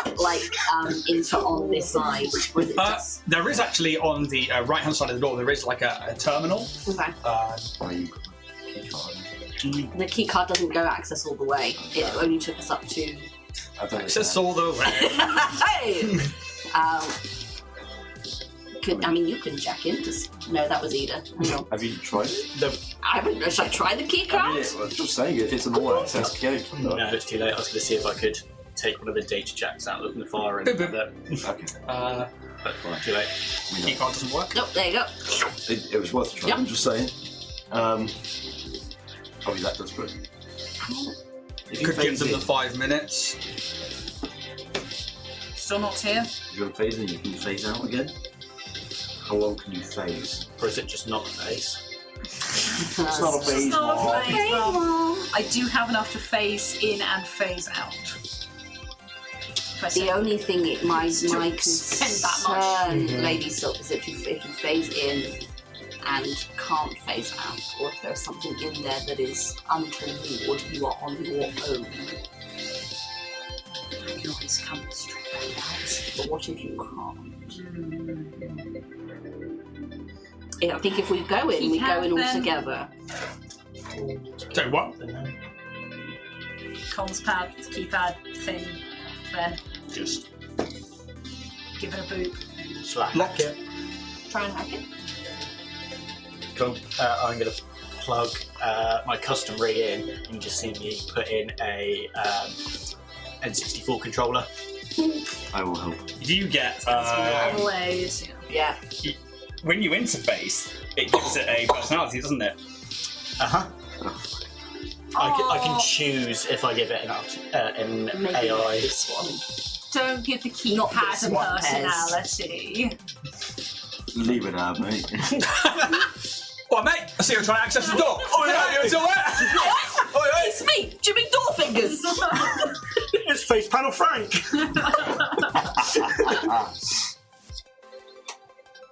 You can give me a computer check to try and hack through the door if you'd like. You've got help from us all. If you, does. Actually, I'm going to use my profession. You get the help from Jack as well. Yeah, so it reduces the DC GC by 5 because I'm using my video gamer. Come on, I rolled off 2. Oh, nat 20, so that's 39. And how many plus 2s? 2, 4, 6, 8. Who do we appreciate as? Well, I mean, it was a tier 5 That's a computer on that lot, which is a 33. You know what I mean? So, I mean, what's the number? So I got 39 plus 8, but minus 5 for the DC. Which takes it down to 28. I mean, you absolutely... So, what, God? 47. 47? Thanks, Is that the highest we've rolled on a check so far? Or is it 49 the highest? Either way, Damn high. that's really high. 47 rolled on a check. You plug in and you're like, it's a fucking door lock, mate. You just fucking... It begins green, and the doors begin to open. That's bloody Purse bitch. Stealth way into room. There's the Look board. at those lovely colour-coded seats. We'll just, for the sake of the viewers, that way and that way, so hopefully they can see it a bit better. You guys open this door and move your way.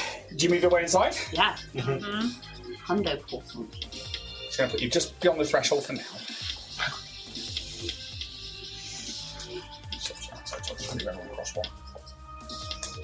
As the boardroom sloped beneath a dramatic 45 degrees glass ceiling, its angular design aimed directly at the eye of Absalom Station and the vast starscape above it. Glimmering high-end districts lays out before this boardroom that is wrapped around the station's central spindle. From here, the eye glistens under the stars, a constant reminder of the power and position of having a building in this area of the station. A long stainless hollow table stretched out the length of the room. Give me a perception check, everyone. Oh, investigate doors is down there, we're going to see that. And it's a cocker.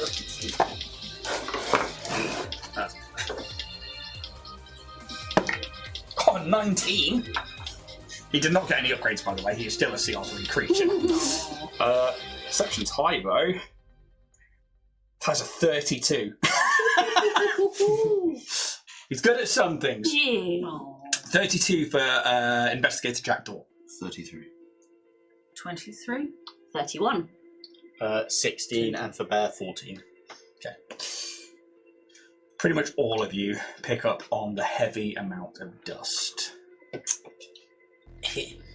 This hollow table stretched down the length of the room, untouched and coated in a fine layer of dust, as though no meeting has occurred here in months, maybe years. Despite the disuse, 9 identical chairs flank the table on either side, their polished synth leather skins dull in the low ambient light. Each is evenly spaced with geometric precision, giving the room a sterile, almost ritualistic symmetry. At the head of the table, a far more imposing chair sat elevated slightly above the rest, sleek metal plating wrapped around its high back, embedded with touch-sensitive hollow panels and a spinal array of glowing control nodes. This is not just a seat of authority, it was a command throne designed to interface with everything from internal security systems to orbital comm arrays and the likes. At the far end of the table, just beneath the shadow of the angled ceiling, a massive wall screen dominates the room. Currently dormant, but capable of projecting everything from tactical overlays to interstellar conference feeds, and dust has gathered around its base and across its top, but the screen itself remains spotless. Maybe wiped by some automated servo still loyal to old protocols. Opposite the door you enter stands a circular force field entrance, pulsing with a low hum. It shimmers gently in the air, the only living motion in an otherwise suspended chamber. This is the only other door you see in this room. And for you guys down there, it's just here. You can't see it because of the camera angles. But for you guys, it looks like that. Oh,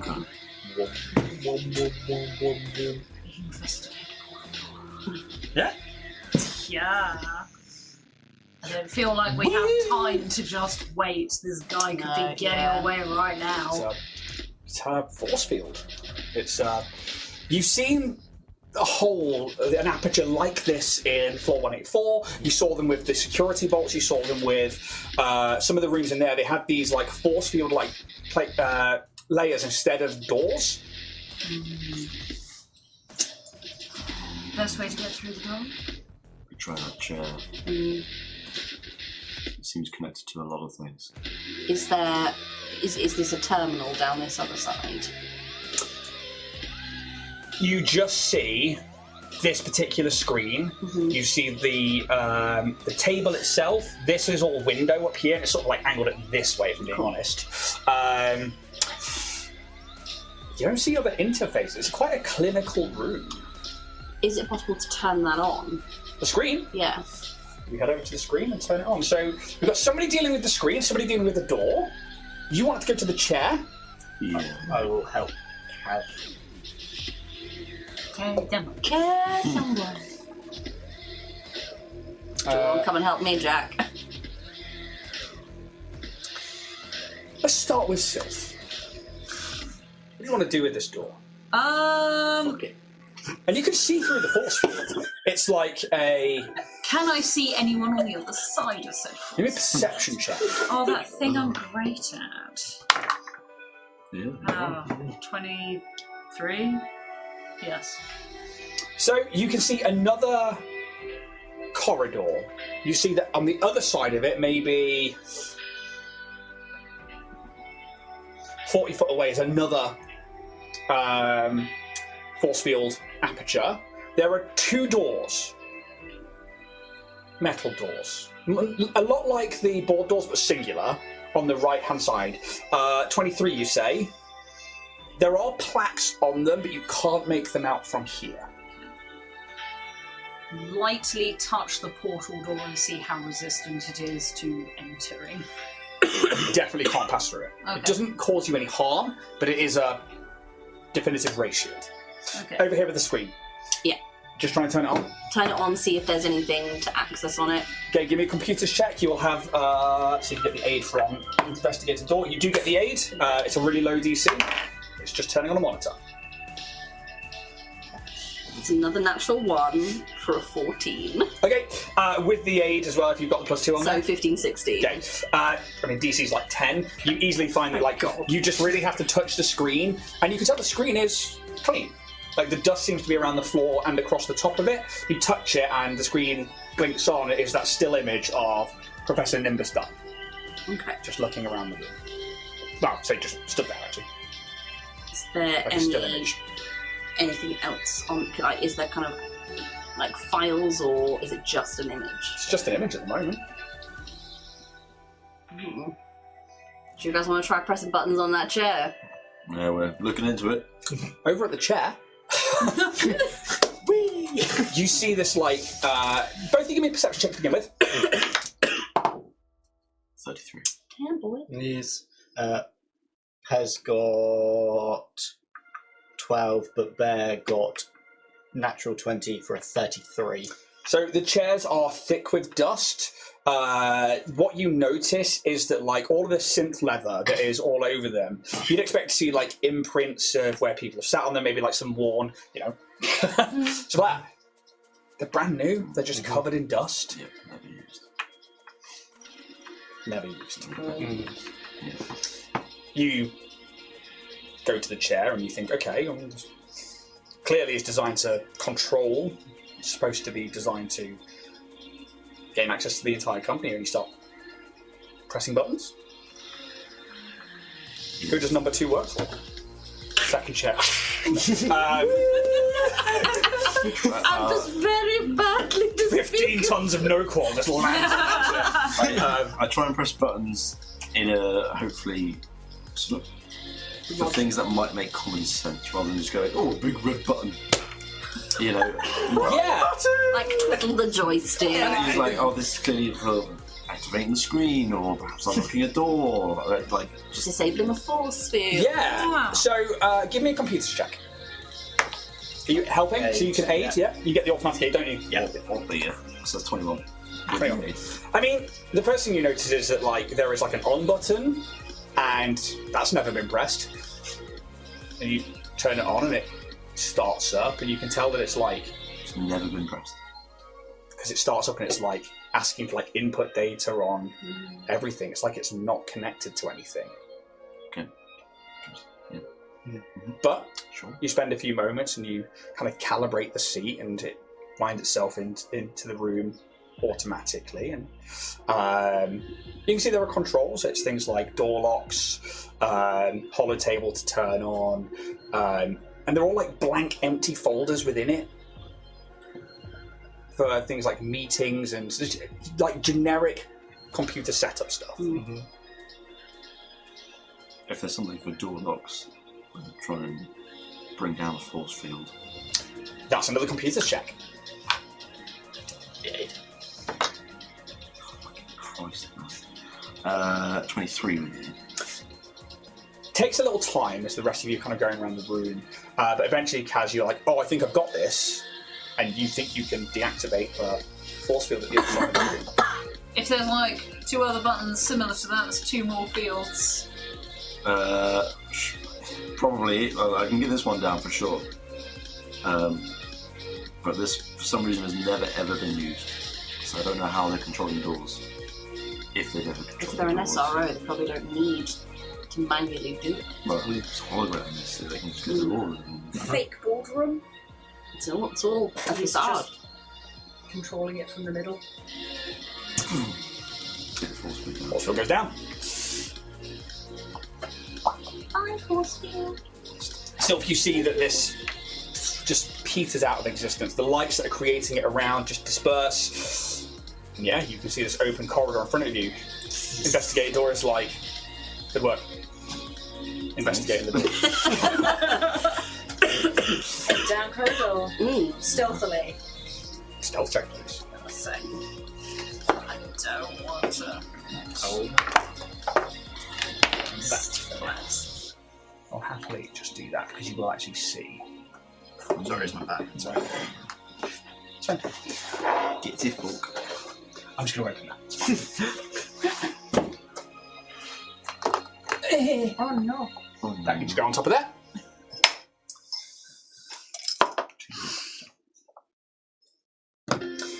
Stealth check. It's an 11. 11. That's not that great. I'm I think rolling the shit tonight. emptiness here. You hear the echo of everyone's footprints, and as you like move away, and you definitely like as the echo is picked up.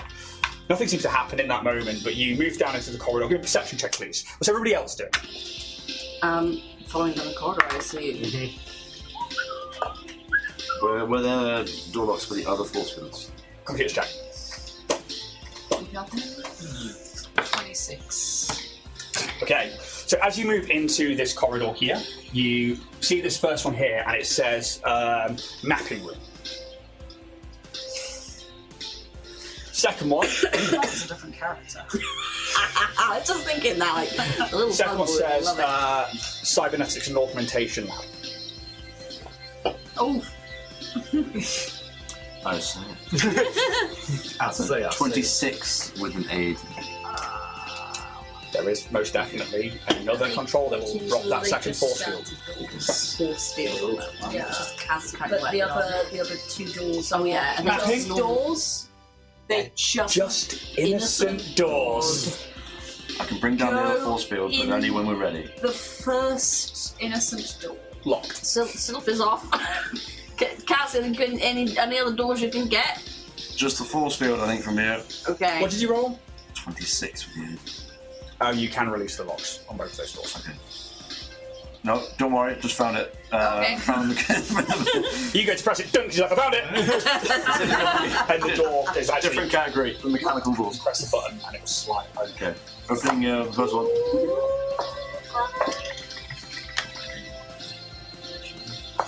Perception check, I please. think we should get that one last.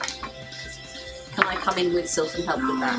Yeah. Oh no! Is that perception? Yep. Absolute shit. Roll the other way. Okay, that's better. I think I should just roll that roll it one. that way. Trust me, that's different. Are you helping or are you on your own? Running my own. Okay, what did you roll? 9. 31. Okay, so the first thing you see in here again is a thick layer of dust, and you disturb that when you come in, which is why you notice it. For you at 31, you see an exquisite room for a cartographer. There are screens that are currently off all around the room.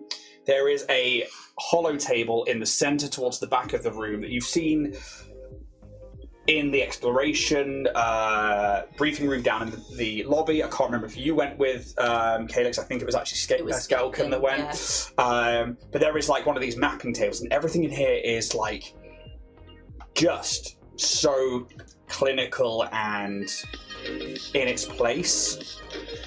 There's also a table immediately to your right, which looks like another kind of cartographer's table or a workstation.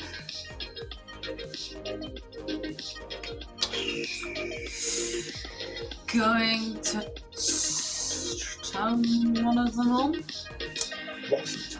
Okay, so what have we got? We've got a cartographer's table, we've got a computer. So all across this wall, what you can't see, there are like 3 massive screens. There's another one here. There's not one there. There should be a big. Oh, there is one there, is there? Yeah. And there's what? The whole room is screens. If Caleb's here, it'd be a lot like their office, but a bit more upmarket. There is one of these boy who would love this. Tables in the middle, and there is another workstation, which is more like an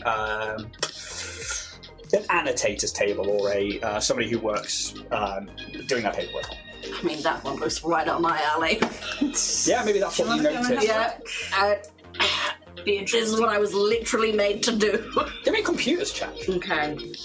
And you're going to try and turn them on, yeah? I'll go for the centre table. Yeah, give me a see computers check. what the last thing that has been accessed or looked up is.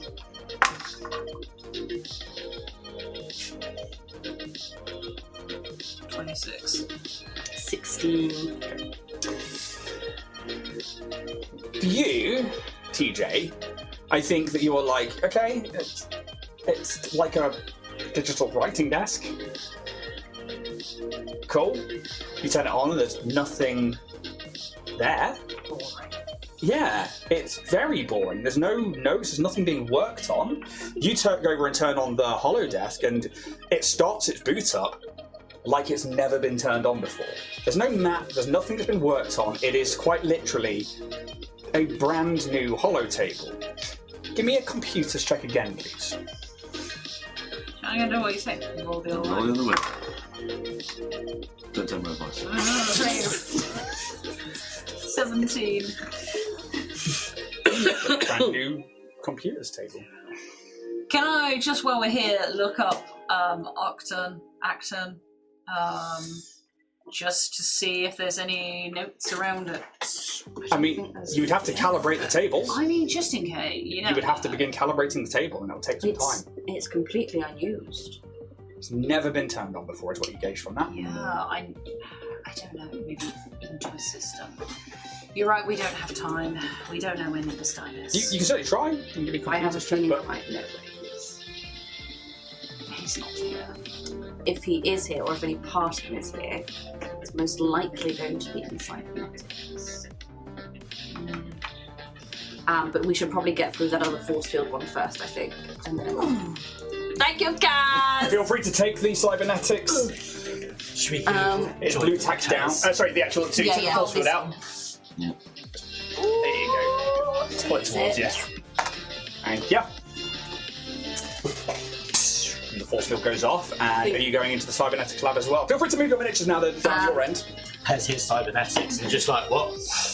Is this one here the cybernetic? No, it's actually this one here. Yeah, so that's kind of TJ's So kind you of want to gonna go say. into I think cybernetics? no. I think we should look at this area first, Oh, okay. and then cybernetics. If everyone, or we all go into cybernetics now, but I'm just wondering if we do a clear sweep just to ascertain We where want to we're lay at. the land. Yeah. Exactly. I think we want to find when Nicholas is, if he's here as soon as possible. Okay, but do we want to get some preparedness first? We're still in a time frame. A quick sweep. Well, you say that, and Investigator Dora's like, we are well past the 5-minute mark. Yeah. Fine, back in cybernetics then. Let's go. All right. Prior to that, I want to there's the mechanic feat where essentially I can prepare my armour, so I get the +1 EAC and 2 KAC. Yeah. So you Circumstance can boost. Yeah. I'm going to unlock the final door. Yeah. And then let's get out of the chair and make our way in mother. Should we split between the rooms? Absolutely not. Yes, you should. No. Government grounds. No. What happens every time we split the party? I've never been in the party long enough to There we go. Part of this, are we officially leveled up as in we gain our abilities from the You've level got your up? level up abilities, Yeah. but obviously the thing I spoke to you about No, no, no. separately, that's not in place, That's which is fine. why I kind of messaged you. So I was like, that's fine. just so you don't like walk into a room with a new drone, let's narratively keep the upgrades and stuff. That's, You do get your ability upgrades and stuff like that. So you, as it comes, you just see Bear just go back onto his backpack, and you just see the kind of meld around Pez. As Pez starts falling past Where are me. you going, Pez? As close as I can. Jack will take the circular door down the other end. Yeah. Cool. And you're going into cybernetics, yeah? Yeah. Take the top off the... Thank you very much. You stepping through? Yep. Yeah. Place ourselves. Gravel. You will start piling into the room. The claw! You step foot into the room, and once more you find like a heavy layer of dust over the floor, over the first surfaces that you happen into. You see these screens all around the room. You see work tables and beds and benches. Everything in it's like, I mean, you can give me a D20, you may add your intelligence and your key ability score modifier because you are literally trained in cybernetics. You can give me an engineering and computing check. I will give you a circumstance bonus of 2 to this. Thanks. So there's 20. 20 total. Naughty 20. Naughty 20. Did you say +2 for Yeah. circumstances? Right? Oh, 40. I think for you, maybe you're taken back for a second. Still at 20, you still notice that everything in here is in its default position. For you, this place has never been touched. There is still, even on like the auto arms of the central table, which would do all the fine work for cybernetics, still like plastic wrap on parts of it. The computer screens are all blank around the room. You see that, like, again, the big monitor has like this. The screen is like clear, but there's like dust across the top of it and across the floor. I think Kaz comes in and sort of just looks at a few things underneath the table, just having a look at things. No, this is not right. No. And he will book it to the other room. Yeah. Yeah. TJ's hot on heels. Yeah. Yeah. Oh, going again? Yeah. The claw. Ah. Not too bothered about distance or anything for this one, so please do just stop placing yourselves in rooms so I know where you are. Yeah. Mark some entropy. What? Fuck off again. Fuck that shit on that. This one you walk into and it's a clear laboratory setup of similar to what you've seen with like bioengineering and turning. Essentially, it's a class as biohacking, like where you change the DNA of something into something else. And yeah, basically, and mechanically, there's like a class called biohacking. You've seen that somebody in the company does that as well. And, it's another way of getting augmentations as well. It's not just cybernetics or magic. You can also get the bio augmentations and necrographs and stuff. And you like look around. Everybody, give me a perception check, please. When?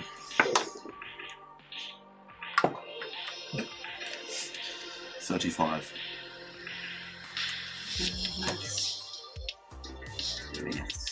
29. Natural 20 for a 33. The place is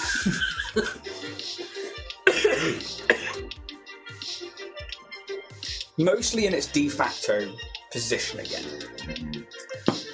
but for those of you over a 20, the first 2 tubes are a different colour to the last one, and they are... It's like a... I know that they're white and green on there, but you'd have to imagine they're white with like a clear tube. The last one's completely empty, there's no liquid inside or anything like that. And the first 2 have this like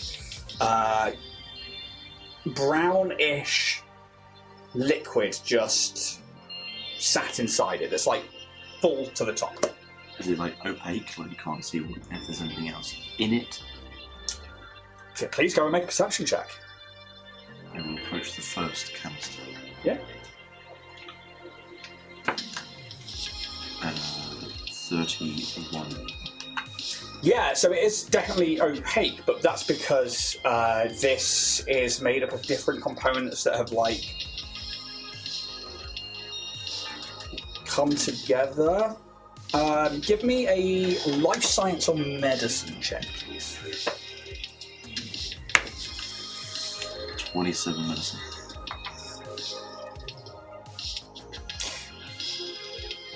You've been around enough gore in your life to know blood when you see it. It's past the point of just being blood. It seems heavily burnt and mixed with another substance. But then you see like little bits of like maybe clots or fizzling objects that just seem to gently move around in it.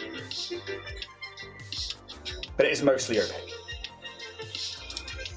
Is this like a storage thing here? Going down to have a look. Yeah. Perception check is a very low DC. You die.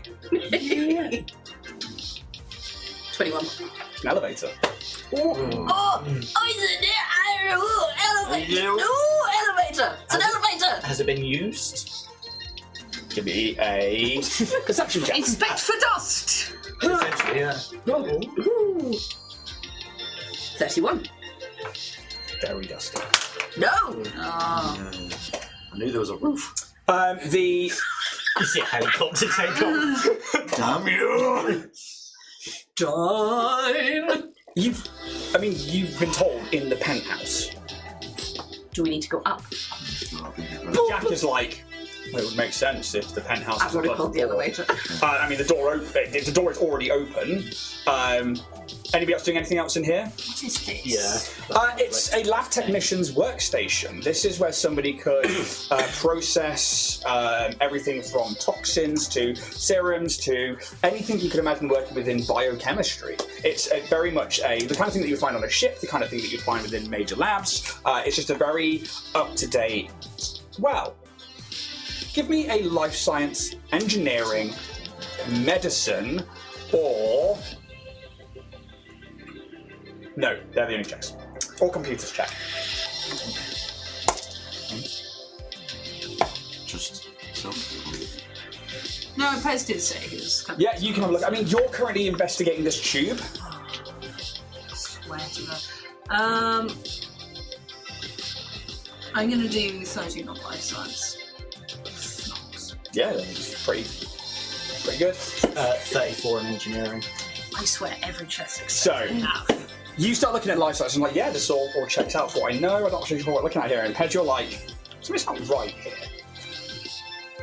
Everything seems pristine and like it's unused. And you start like, I mean, you're a kid into like video games and stuff like that, and you're like, this isn't the latest gear. I think this is like 50 years old at least. Hanging around for ages, going dust. Oh, Jesus fucking Christ. Is That's it some worth good investigating the computers? What a boy, mate. 7 Cs. Or investigating the computers in front of these tubes while we wait for the elevator. Well, the elevator's already there. Yeah, and we're on a time crunch. I want to find out, like, this liquid that's in the tube, they look like it's still kind of reacting with itself, whatever, like... Ever so slightly. Like, little bits of stuff are kind of like pitting away. if we're taking a second to kind of look at these things, can I quickly run over here and have a look at this last tube? Yeah. See like any differences? Like, was there something in here? Give me a perception check, and then you can give me a. Oh, that travel. 21 on perception. Yeah, you can give me a life science, engineering, computing. Your call. I'm going to try and work the computer out Yeah. Yep. while I'm and just see, I'm gonna even if do it's got nothing on it, computers. use it to try and identify what's in the tube. Can we give you a bonus as I did say I was? Yeah, absolutely. 29 Fuck computers. me. Fuck me. That's a cocker That as is a well. cocker. I can see it from here. And look what you get, for podcast listeners. Go to about 3 hours into the podcast and watch Jack roll that 3 times and then shake his fist. Like, oh, I got it! Podcast listeners, what? A 37 with a lovely aid of self. Wonderful aid of self. Wonderful. All the jackets off. Oh. Oh, No! I would like to get to a certain point. It's probably Yeah. not going to take that long. that's right. We're in it. Yeah. 29. 29. Unused. Untouched. Yeah. Like, the inside of it is sterile and clear of dust. Nothing has ever opened this pod. Wicked. Such a waste of money. Yeah, it is. Keep that in mind. As you bring up the computer. Now, the computer itself has been activated. But there is a thick layer of dust over everything. Somebody has filled that with acid and melted someone. And there's been 2 people that have come up. Xano. And can. Empire. Fucking said, didn't I? Wait. I was up here with a fucking troll. Yeah, so there's 2 of them that are brown, or 2 of them that are filled. And you get, this is acid, and the blood has like congealed, but it's still burning away. And you can see like little bits of bone, or as you move to the second one, little chitinous bits of carapace. Oh no. Just Yeah. Ooh. Into the elevator! Yeah. Is anyone resistant to acid? Nope. No. Or electricity. Can I look at the computer, or is it still got like the film over it? But it has been turned on. This particular one and the one next to it have been used. What's your computer score? And what's your computer score? What's everyone's computer score? Everybody give me a computer score! And for podcast listeners that couldn't get that, what's your computer score? Go on the table, share. No, James. 17. 13. 11. 16. Yeah, they've been accessed remotely. Cool. I think we gotta go, guys. The only way is up. Yeah. Baby. Everyone pile in that really tiny elevator. Ooh, cozy. That's the thing. It is a small elevator. Oh god, are we gonna have to go up one by fucking one? You can get 4 people in there. Oh, Jesus. Jack is like, Are you? I should probably go first with the arrest warrant. Sure. Yeah. Maybe not on your 2 completely people on your own. stay down, not 1 person on their Mhm. own. Wait, down here and compile this data. There's clearly been. I mean, you could send Bear with them. Bear would fit in the elevator above Just people. hover above the heads. Because you can keep an eye on us and then you need to come up You on just us. see it. His armor kind of just like meld off and just bare forms and just takes flight. So, in the elevator, Bear. Can I have Jack, please? Who else is staying there? 3 people up that can go up still.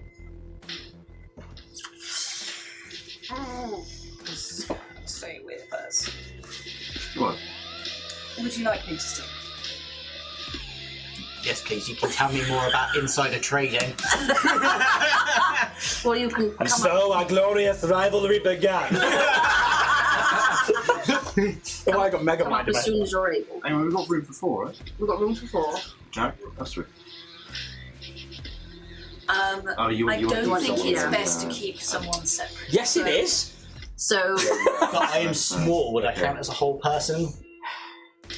don't I can put him on my shoulder. we're just gonna have a chat about what it is to be a smaller race, okay? Unfortunately, I don't think there's anything that says you guys can occupy the same No, space. Yeah, it's that's, not. I didn't know if there was a. Heads on shoulders. If myself as and investigator door, You know what? There is enough height in there that you could do that. You said Bear can fly. If they can fit in, Bear just molds back and I can fly. There you go. Sorted. Right, everyone get into the I don't know what the fucking elevator. problem was. Let's get in. I didn't know about that. And I didn't Yes, think but about you like bury the putting legs. them on your shoulders. I'm like, actually, although you can stand poor creatures, yeah, if you can get the height, yeah, you could. Right, let's get in. Let's go. Yeah. Sorry for slowing you down there, guys. Quite a... While we're in the elevator, I would like to cast Enhance Weapon. I am not trusting that something is on the other side. Jack drops a battery out of it. Jack drops a battery out of his weapon and Supercharged weapon, re-puts that's one in. I'm going to activate 2 arrays. My sheath array. Free cheese stickers. Exactly.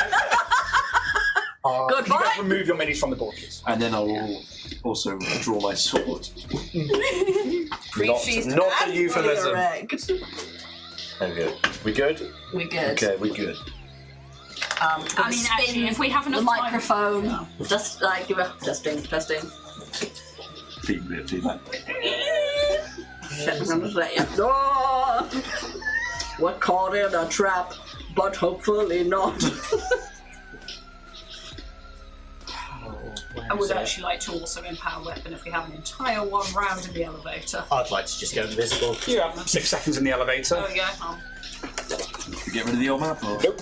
Oh Okay. right. How do you want me to hold one end and put it down? Just positioning. Where are you? Right, let's go in that. Where's Bear's mobs? Characters. This doesn't look anywhere near as clinical. Just got to make do with what I got you. Okay. You guys, in this moment, there's like this 6 seconds as the elevator goes up. Jack reloads. Doesn't feel like we're walking into anything good. No. Nope. Eyes on the prize. Swords out. You stab TJ in the back of the head. Father. You're so close! That's too brute. Hez has a heart attack. Silk is the only one to survive. I just phase out. As the door Fall out. as the elevator opens, who steps out first? Go on, Jack. Yeah, he like. Yeah. We've got a warrant. If you say that, he's like, Professor Dine, this is investigated door of the stewards. We have a warrant for your arrest. He stumbles the moment he's been leading up to it. We've had an arrest. You're considering after all. We just shut the door. He's just got so used to Jean. I will take Mr. Door into this room, please. Anybody else? Where do we come out? Where do we come out? Yeah. This is the elevator. Okay. Yeah, Kaz, where you going? I'm following pretty close behind. Great. I will follow the opposing wall then. I'll go other side of Mr. Door. You step you can- foot I'd probably just be behind you. into the penthouse.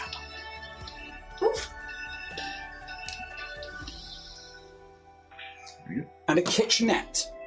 You see this raised table in the center of the room, this like island, and you can see that over to the far left-hand side when you come in, there is a cooking area. Again, there's quite a lot of dust on everything, but the place is very exquisite. It is clinical in its making, but you can see that it was designed to be a homely place for someone to live and work within the building. A CEO to work and live within this building. You see over to the far right-hand side of the room a singular door and a cubicle like toilet shower. You see nothing else. Sweeping clear. Let's make room by room. Yeah. I will approach the first door next to that toilet. Shower. Wet room. Yeah. That one, that's the wet room. Head over here and Mr. Door will follow to the door. As you get there, you can see that it leads to. Altogether, yeah. Well, you don't know yet, but there is a small access panel next to it. I'll try it. Is it immediately locked? Immediately opens. You're faced with a corridor Another door. that literally leads round to another door. It is a small connecting corridor. There's a screen on the wall, but it just has Dynatech Industries written on it. Nothing else of note. Jack moves his way up. Jack, what would you like to do? You move it up as well? Yes. Another door, and investigate the door. Looks at you, Jack. This is so fucking confusing. Jesus Christ. Like to the rest of you, I will try again. door opens. Okay. No locks. Stay close. Yep. We're right behind you. Just above you like this. Which order do you want to go behind Kez, or shall I? Where's easier for you to get range? Probably slightly more ahead, because Okay, a go for lot it. of my spells are Go for slightly it. shorter range. And then myself and Pez. Yeah. You're faced with yet another small corridor. These fucking and doors. a door. You can give me an engineering check. I think we've got Investigator Door with us. I mean, everybody can give me an investigation check if they want. Perception check. Am I making an engineering? Or Engineering, sorry. 25. 16. 27. That was investigation. Sorry, that's Engineering. perception or Wrong way. engineering, sorry, my bad. Oh, is it perception 20. or engineering? Oh, in that case, it's my perception. 25 engineering. Yeah. Yes. 35. 27 perception. They're like bulkhead doors to a panic room. So you imagine it's like a security feature within penthouses of CEOs and big companies to have a safety feature in play for if somebody came to abduct them or somebody came to Arrest them. That would be illegal to try to resist arrest. But these are unlocked. And you get to the last one, and Investigator Jack Daw is at the door looking at Jack's character Kaz. As he... Everybody ready? Ready? Yeah. It opens.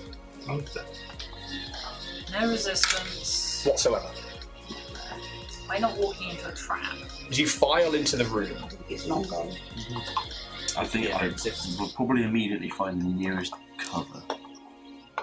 behind this, what looks like a server table, or like it does look like a giant server.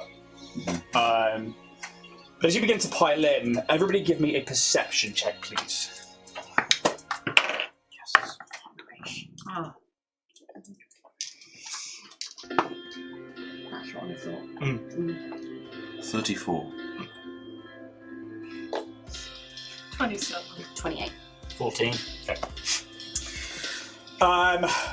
The room is trashed. There are broken screens on pretty much every device in this room. You can see that, like, over to the far side of this side of the room to you guys, so this would be at the left as you walk in, there is like a large wraparound desk, a square one. It is like cracked, the screens are broken and flickering. It looks like the keyboards have been heavily damaged. The server core that you're in front of, it looks like it's taken some like blunt force trauma, not much, enough to just slightly dent some of the casing. There are two other terminals over here, completely shattered, and you see the hologram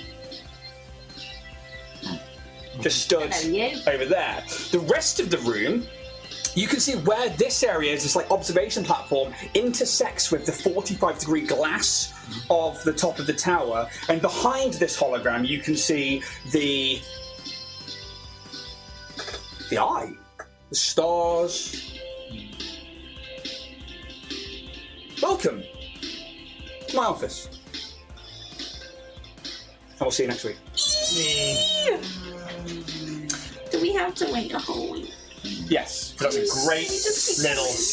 Cliffy! Oh, no, Cliffy! Stuck with Cliff Richards. She's going to blow up the entire office with us this time. With the whole fucking building. For YouTube and podcast listeners, thank you so much.